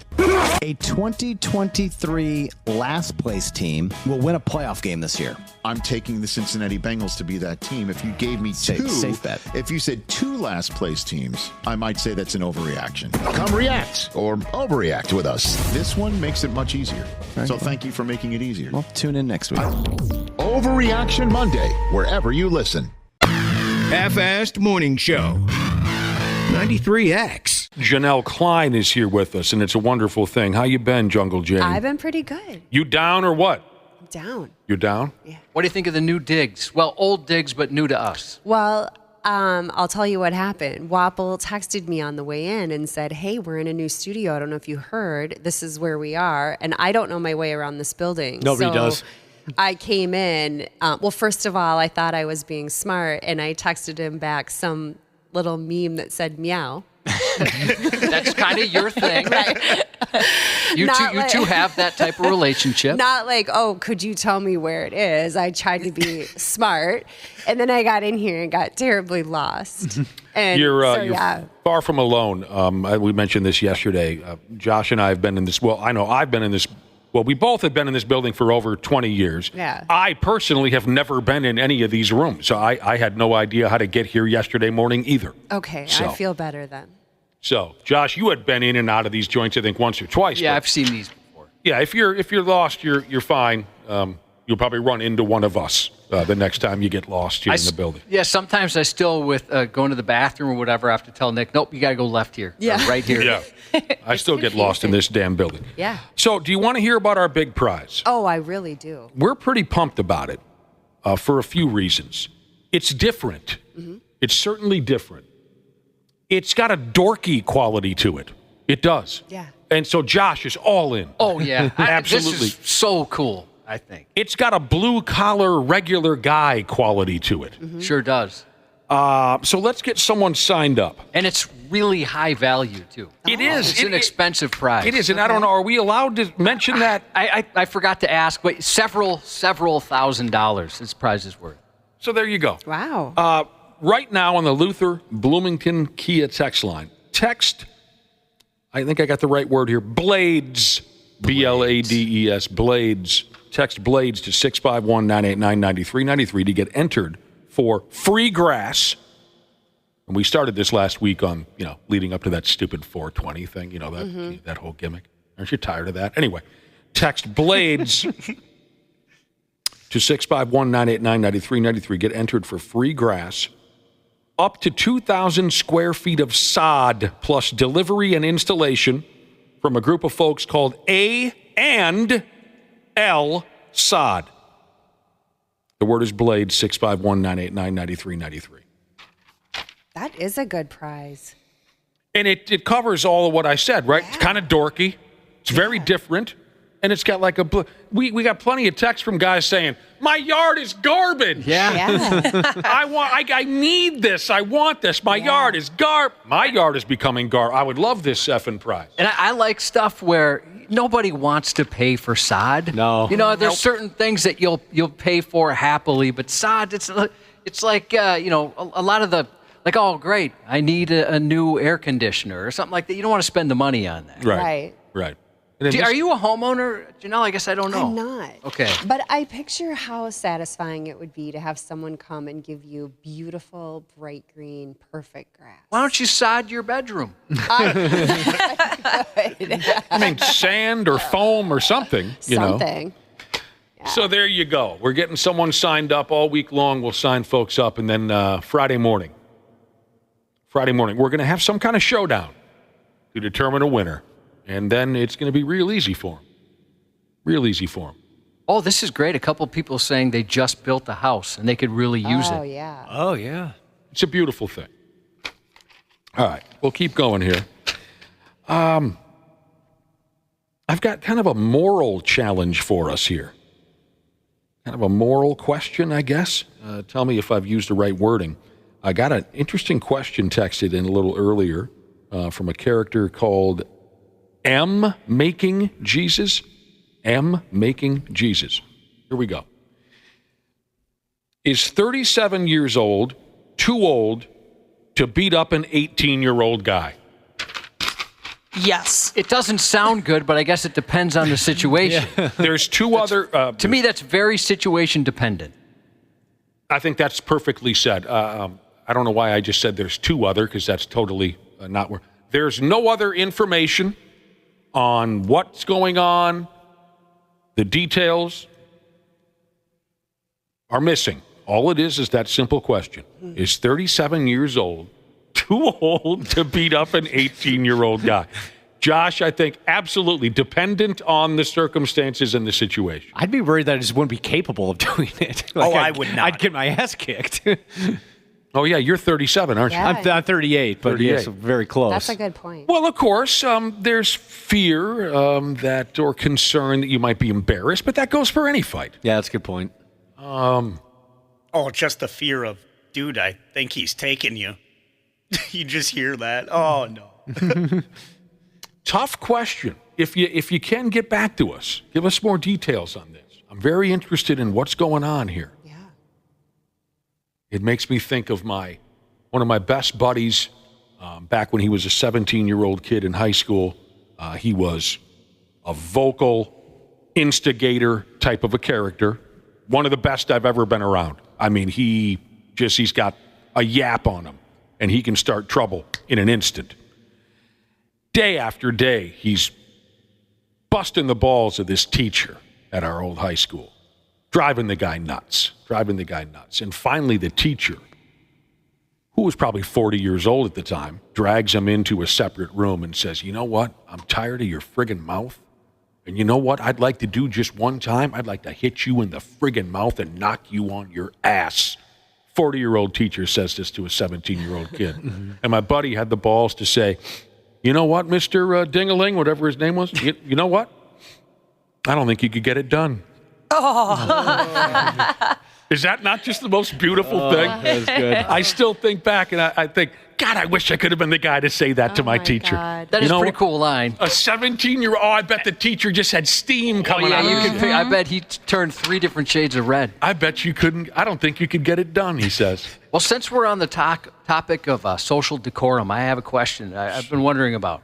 When it comes to phone calls, if somebody's calling you and you can't answer the phone, do you send it straight to voicemail or let it go? I let it go because I'm afraid they'll be offended if I send it to voicemail. But at the same time, I'm kind of wasting their time because they got to wait for my voicemail. Yeah, I send it to voicemail right away, Josh. Okay, so that's the way to go. I'm in your boat, Josh. I do the exact same thing you do. And for the same mindset, I'm like, they're going to totally know I ignored this. Because most people will know, they sent me to voicemail. Yep. Mm-hmm. I'll give you my answer real quick. I always let it go because I don't know how to send it to voicemail. What do I do on my phone to send it to voicemail? You hit the red one. Instead of the green one. I just let it ring like the old days. Yeah, but does anyone leave a voicemail? Yeah, you should see my voicemails. I have so many voicemails. Well, even if they don't, they might wait for it to pick up. That's true. Yeah. Now, Ashley, are you talking about scam calls or what? No, my mom leaves me a lot of voicemails. I always call your mom back right away. Yeah, I usually ignore it right away, and then if I want them to know I'm busy, I'll shoot them a text. Okay, sorry, I'll get back to you. Sure. Okay. Yeah. A few people are saying they do the same, like haul in your wood, Jesus lets it go for the same reason as I do. I just don't. I was wondering what's right. What's the right way to, what do people appreciate? Because things keep changing. I mean, Janelle, I learned from Ashley that she thought I was mad at her for the longest time because I used punctuation in text. In your text? In my text. Yeah, what did you say, Ashley? Like a period means you're mad at somebody if you put a period at the end of the sentence? Yeah, we would be talking about something that I imagined he wouldn't get offended over, and then he'd end it with like, haha, okay, period, or something. And I'm like, what's up with the period, dude? Yeah, I had no idea. So she thought for years I'm mad at her. And, you know, I had asked, I've got a son that's about her age and, you know, a daughter a couple years younger. And I had asked them, I'm like, is Ashley insane or what's going on? They're like, oh, no. She's 100% right. We just know you don't mean anything by it. So I didn't realize that. So now I never know what to do. What's good phone etiquette? Because maybe I'm giving somebody the wrong message by not answering or excuse me, letting it go to voicemail versus sending it to voicemail. This is also silly. We should, as grown people, we shouldn't be worried about these silly little things. Well, it's weird how people get like kind of pissy about They do. that stuff. It's silly. It's silly. You know, well, you never texted me back. You know, what are you, 11? I mean, you know what's hard though, Josh? So you don't use punctuation in a text, and then if I send an email, especially at work, I am absolutely sure I use exactly the correct pronunciation, grammar, everything, because then I feel like you're judged the other way. Yeah, it's true. Right? What a If you don't- world. What a world. Cope Bandit, Cope, C-O-P-E, Bandit Jesus says, what about an eggplant emoji? Is that good or bad? Bad. I think that's always good.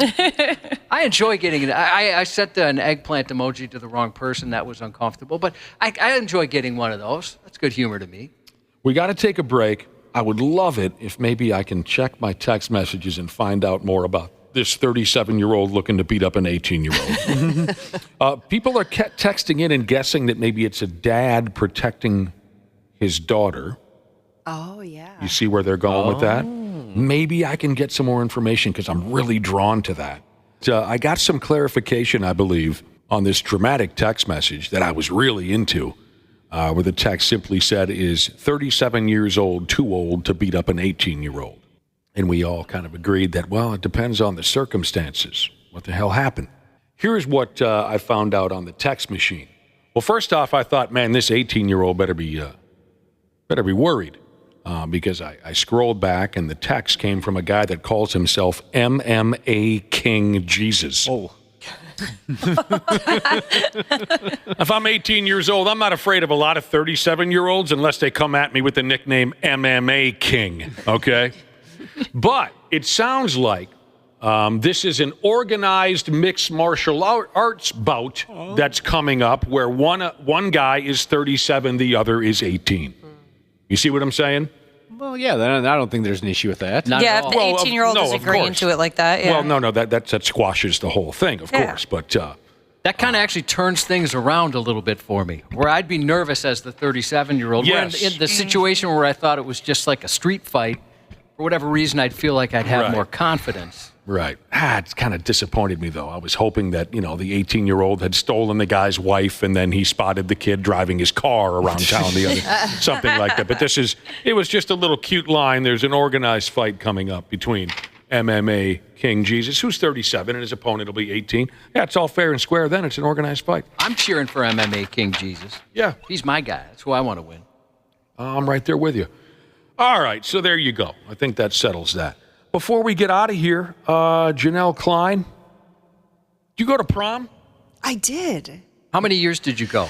7. No. From 7th grade on. You got so excited to answer the question, too. No, I don't know if I was that excited about it. I think a couple. That tells you how little I probably cared. Maybe twice. Yeah. So, is it most schools, I'd imagine, the same for us? You could go junior and senior year on your own. Right. Freshman or sophomore, you had to have been asked. Right. Yep. Never saw it. Really? Nope. Oh, I went 4 times, all 4 years. Dang. I went 2 times. Never went to prom ski. I don't think you missed out, Nick. Well, I went to the parties after the dance was over, and that was fun. Do you know what's weird at my high school? So you went to prom and you went to like the grand march, right? Where everyone shows off. But there was no dancing. there was a dance, but nobody stayed. So Nobody you went out there? Yeah, I'm like, what was the point of that? Like, That's weird. Dressed up for It's nothing? super weird. Yeah, no, there were never dances at my school. You dress up, you walk through, they take your picture, and everyone leaves to go to the barn party. Exactly. They hire a DJ, and everyone literally leaves, and the gym is empty. Just Like, a handful of dorks kind of wandering around. Yes. That's kind of Yes. sad for the DJ. It is sad. They're doing People the chicken stayed- dance with 3 people. Yeah. People stayed for ours, but nobody really danced. Very infrequently. Was it like Footloose, like girls on one side, boys on the other? A lot of times it was, Janelle. Yeah. Very That's similar. crazy. Yeah. Oh, me and my girlfriends danced our butts off. That was probably my favorite prom. The ones that I went with an actual guy, those sucked. But when I went with my girlfriends, that was a lot of fun. I mean, like if Violent Femmes came on, all the girls were out on the dance floor. But outside of that, yeah, it was just kind of standing around. I'd have to ask. We had bumping and grinding going on at ours all the time. Yeah. Same here, Waffle. Word. Wow. Word. There were the people that were the wallflowers until like a slow song came on, then they would go and do the slow dance. But unless That's the only time I danced. Yeah, That's it. unless that was happening, then it would be funny watching them scatter. You know, as soon as like it goes into Lil Jon. You know, I'm actually gonna go to the bathroom. I'll be right back. Yeah, I think it probably depends on your age. There really wasn't a lot of music when I was in high school that was terribly filthy outside of Prince. You know what I mean? Yeah. Where once Ashley and Dana and Wapo got into high school, there's all these filthy songs where you just got up on somebody, you couldn't help it. It was almost like you were unconscious or something. Yeah. You know. That was exactly what I was thinking about. Waffle. What are you singing over there? To the window, to the wall. Right. Oh, yeah. And at our dances, the DJ wasn't going to play those dirty Prince songs anyway. Right. You know? No, Sure, they he'll had- play Let's Go Crazy, but he ain't going to play Darling Nikki or No. Get You Off or. They had to run the Whatever it playlist was. through the principal before they. Did they really? Oh, you're kidding me. I'll have to ask my buddies if there was any dancing at our proms because like I said, I never saw it, but we would gather up after the dance was over and go crazy. Matter of fact, we're off air now, right? Yep. Yeah. Show's over. Been off for the last show's few over. minutes. I had sex with one of my buddy's prom dates after he passed out on a kitchen floor. Stop. Isn't that against bro code? Did you have the sex on the kitchen floor? Or did he pass out on the kitchen floor? I'm glad you asked because the way that sentence ran on. We had sex on the kitchen floor after my buddy passed out. That makes it even better. Did he find out? Did you huh? tell him? I don't know. He never just found out. I mean, I never. You asked if I told him. No, Yeah. I didn't tell You him. didn't tell him. He may have found out at one Yeah. point or another, but Was this simply a prom date, or were they in a relationship? simply a prom date. Okay, that Same makes it a little school? bit better. Same school. Same school. Yeah. Anybody go to a prom at a different school?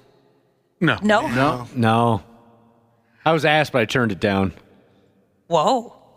Why did you turn it down? I just didn't. It just seemed like a lot of hassle. What? Were you out of high school at this point? No, I was in high school, but it was she. God, are there guys that go to prom when they're out of high school? Yeah, my boyfriend came to my boyfriend at the time because we were together for like 6 years, so Come he on, came to Janelle, my you my can't senior go prom. to a prom when you're out of high school. That happened.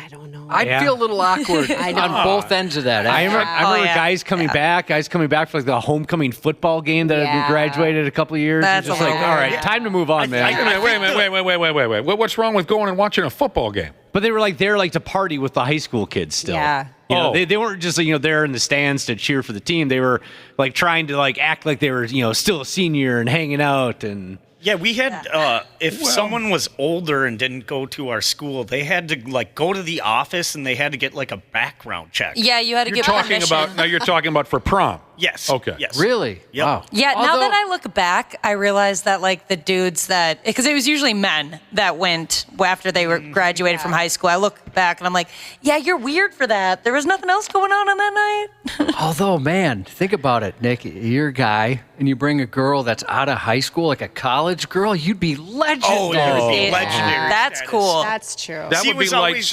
it was always the guy was 8 years older than the girl Yeah. or Whoa. something like that. Yeah. Yeah, I usually picture the guy being older, yes, in that situation. But if you could bring a college girl, even if it was a cousin that nobody knew about, I mean, just so you could get the reputation as the stud that could make a college girl happy. See, I know we're running late already, but I just wanted to get this off my chest. I think there's a big difference between being 20 years old and going to a high school prom.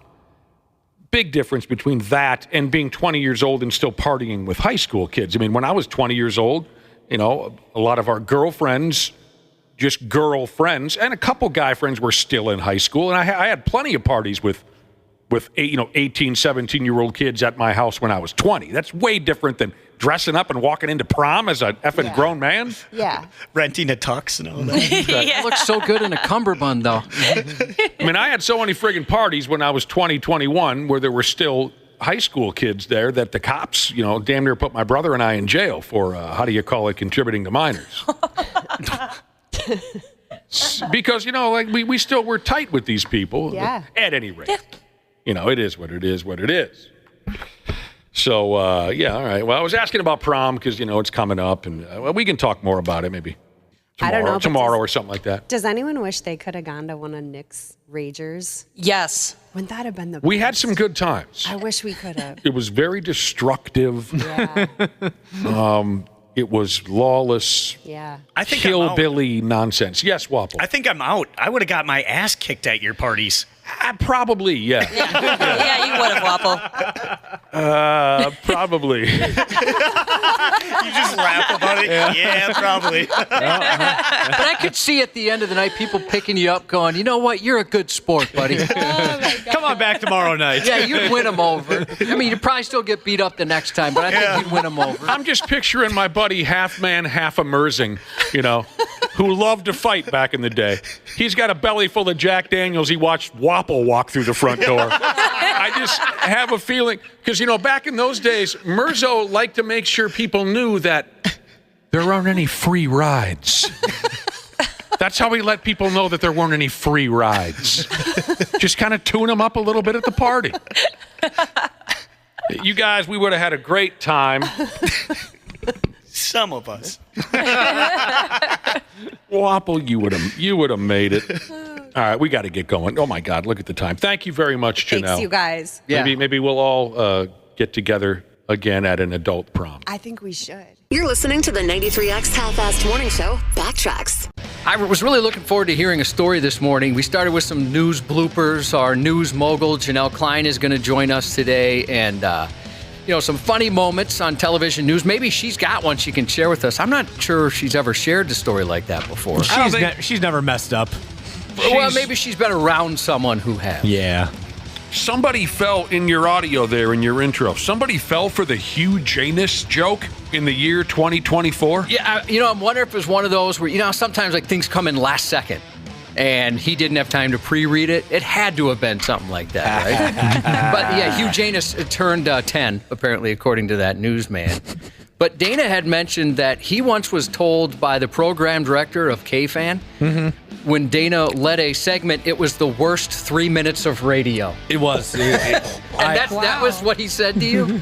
Yeah, I got done doing a top-of-the-hour sports update on New Year's Eve, or New Year's Day, excuse me, and the boss sent me a text message, and I checked my phone right when I got done. He said that was the worst 3 minutes in sports radio history. Well, did you do a bad job? I did do a bad job. What made it so bad? So here's the deal. So it was New Year's Day. So I was writing best of, and I got there at about 11 o'clock. And that was my shift to start at 11 a.m. I went out the night before. I wasn't going to go out the night before, but my dog passed away, my childhood beloved dog, Cody. I got that phone call from my parents, and they said, it's time to come say goodbye to Cody. And so I was going to stay in, but my buddies were like, no, we're going to take you out. We're going to get you hammered. We're going to have a lot of fun. And so I did. And went out, and then usually the way it worked at the station was when you would get there for your shift to start at 11, the guy before you would handle the first sports update, and that would give you an hour to write one, to prepare for the next one. Exactly. And I had not seen anything that happened in sports the night before. I had no clue what was happening, and the guy said, no, I got to get out of here. You're on your own. So I had 2 minutes to prepare. I just grabbed the sports section, the Star Tribune, and the music bed hit, and I just started looking through. I'm like, looks like the Wild played last night. 3-2 win, goals by, and I'm flipping through to try to find the box score. You covered a couple of bowl games. Yeah, and I was like, well, looks like Koivu had one. Oh, yeah, two. All right. Some New Year's Day bowl games today. Looks like Auburn's playing. So essentially, it was obvious you had no idea what was going on. Yeah. You're stumbling through this thing. Just winging the entire thing. And was it Chad Abbott? Yeah, it was. The program director, K-Fan? Yeah, I've heard he's very funny and a cool dude. Yeah. So I'd imagine he was just busting your balls. He was. It was in jest, but also it was. I wish I still had the audio of it because it was just a disaster. It sounds like early days at Brown, huh, Nick? Well, yeah, I suppose. Brown was a lot of fun. Mm-hmm. Brown Institute, of course. Some folks might not know what we're talking about because they... It's Brown College. You guys sounded pretty fancy for a second there. What's that? Wasn't it Brown like a prestigious university? Yeah. What did we say? You said Brown, but if you just say Brown, they might assume you mean Brown University. Brown College. What Brown University? It's like an Ivy League school. I think we should keep that up. We should just keep saying Brown. I went to Brown. Yeah. Brown Institute, the radio school. There you go. Yeah, that was, we could tell Brown Institute stories all day long. That was a riot, but... Yeah, we've told this story before, too, but it was funny. We worked with a guy who obviously did not prepare for an interview and just started reading the very top of a Wikipedia page. Dana worked with this guy, too. So-and-so is an American comedian as he's reading the top. And so we had to stop and go, wait a minute, are you just now reading his Wikipedia page word for word from the beginning? That was wildly embarrassing. That really was. Oh, man. I wish I could remember who we were talking to. I was so embarrassed I wanted to put it out of my mind. Yeah, I don't think it was any kind of a big-time comic, but it was nonetheless I know he was American. Yes, he was. I know. I'll never forget that part. And he was a comedian, too, correct? Yes. Anyone above 10 years old could tell this guy was just reading the first paragraph of a damn Wikipedia page, and it was just embarrassing as hell. That's as good as it gets for you, dude, is just to read the friggin' Wiki. We've all been there, Dana. Where, absolutely. Where you cut a break, you go to commercial, you go to a song, and you say to yourself, "Jesus Christ, what the hell was that? I hate myself. What did I just do?" There was a dude before the morning show, I'd be, producing audio and stuff like that, and the studios are right next to each other, and they're not necessarily soundproof. And this guy, he'd get done with the break, and he'd be swearing and throwing stuff. Something must not have went his way. Like F-bombs and throwing a computer or a keyboard and scary. stuff. He would do a live break and then go to commercial or song and then have a meltdown? And flip out. Oh. Yeah. Something must not have gone his way. That's terrifying. I don't want to be around anybody that's like that. Dana, you were mentioning that, your coworker, the guy who was supposed to help you out a little bit, abandoned you. Yeah. And put you in a tough spot. You had 2 minutes to prepare a live break. You were left out to dry, hung out to dry. I wish I could blame other people for a couple of my more embarrassing moments in the business.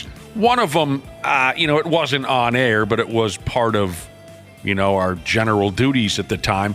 Although I didn't feel like I deserved this treatment. This was many, many years ago at one of these live concert festivals. And for whatever reason, probably because no one else wanted to do it and I was still relatively young, I was the guy that was going to go around all friggin' day long and interview these baby bands that nobody cares about, right? Mm-hmm. I hated that. And I was so pissed off that I was selected to be that guy. So, all day long there's these unknown bands who are part of this all-day festival, all-weekend festival. All day long, they file into a tent, and I am the guy to give them a 5-minute interview and make them feel special and appreciated. I have no idea where the audio or video of this ever ended up. Probably nowhere. It probably was just, as they call it in the industry, a BJ. Just make these guys and gals feel like they're important, even though no one in the crowd is going to have any idea who they are. So for whatever reason, I was picked for that gig, and I was so pissed off that I prepared nothing. And I did not care. I mispronounced their names. I had no idea who they were.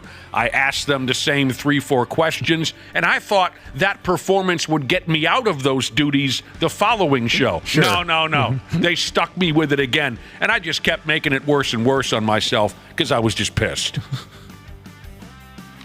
Yeah, I've been there a few times where someone was doing an interview and had, at a festival show, had no clue who the band was. Maybe they were like me and they just made a point not to do any research just because they were pissed. I think in one case, the guy wanted to big time a band that, I mean, the Mighty Mighty Boss Tones were big, during this time. They were very popular, and he pretended he didn't know who they were at all.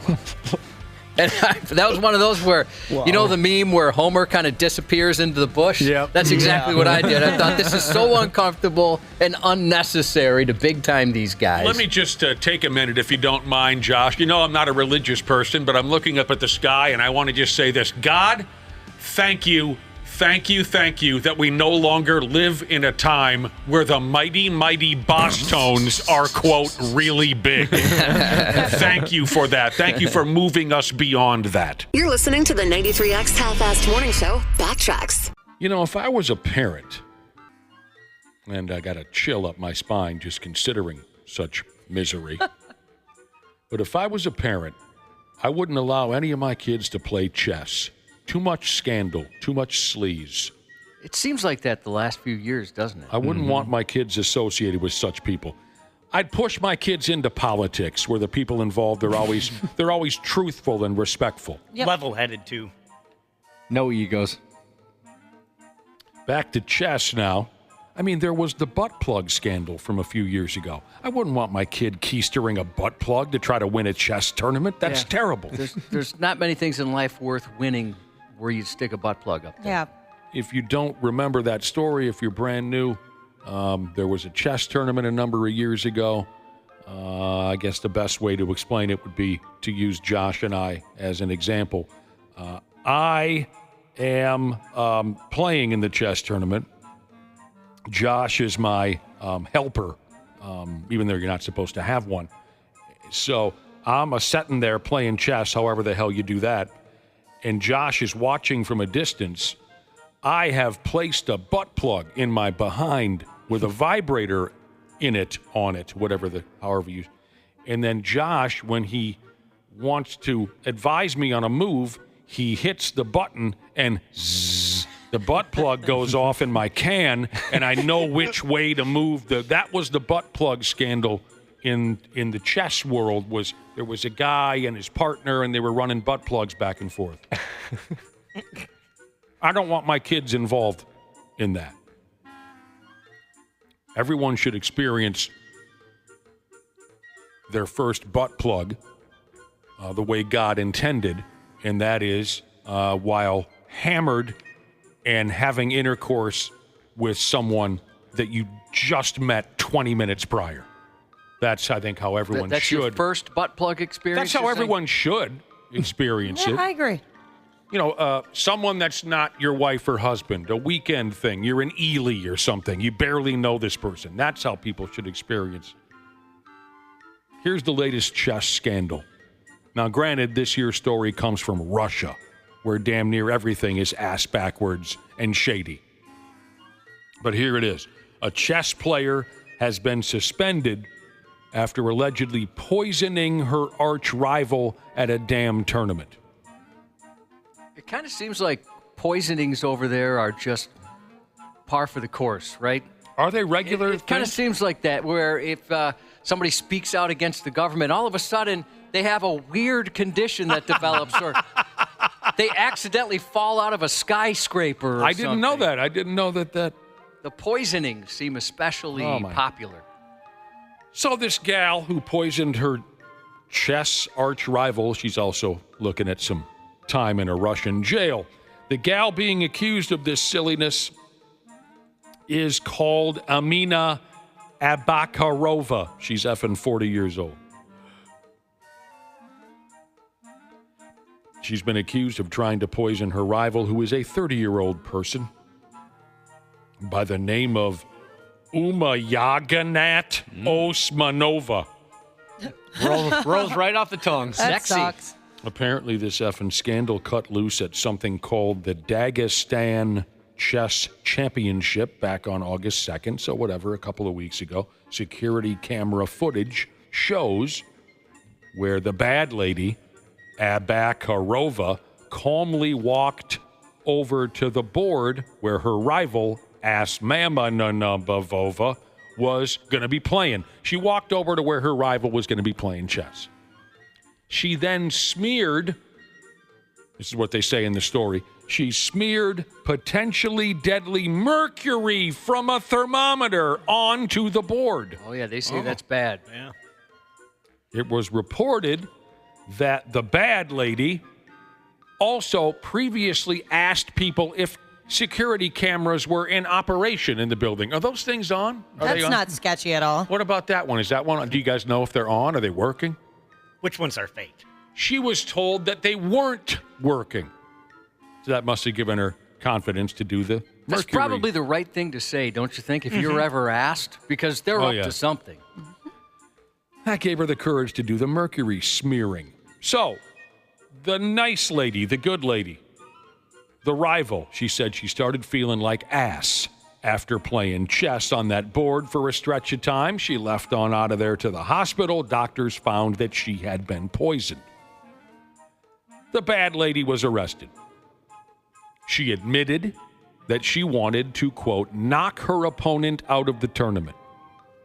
She also admitted personal hostility toward that lady who had whooped her ass a week ago in another stupid chess tournament. Sore loser. The lady who was poisoned she's fine now. But she had a little case of the Hershey squirts. I did not know mercury gives you diarrhea. I'm kidding. I don't know what happened. She didn't feel well for a while. Did not feel well. She was a human thermometer for a couple of minutes. Anybody else's internet out, by the way? No. I have no idea. Yeah. Mine's working. Well, crap. What the F is the internet? You know the story from my old warehouse days, man. We used to, why did I ever walk away from that job?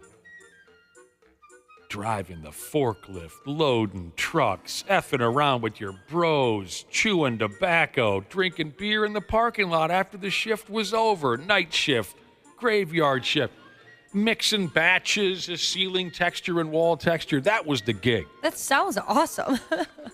We would, the plastic wrap machine. We called it a GoBot. This was back when it would, and we took the plastic, Josh, and we made a basketball out of it. Oh, sweet! And we would have spirited slam dunk contests in the 5-gallon buckets. We'd stack them up to the sea. Is that bouncy at all? No, I you just wouldn't palm think it so. and just We had a riot in the warehouse. Wrap any buddies in that thing like a big clear mummy? Oh, yeah. You had to wrap it. We put our naked asses on the Xerox machine. The bosses found it the next day. We had a great time at the warehouse. But there was a time we dealt with liquid mercury. Just a big vat of liquid mercury was one of the ingredients to this ceiling texture, wall texture, joint compound stuff that we were making at the warehouse. I was like 19 years old. We had a riot. And we were always told, you ever handle that mercury, put on the rubber gloves, put on the breathers, and we did. We had temps. And a lot of our temps were cracked, okay? A lot of our temps were just not all-together people.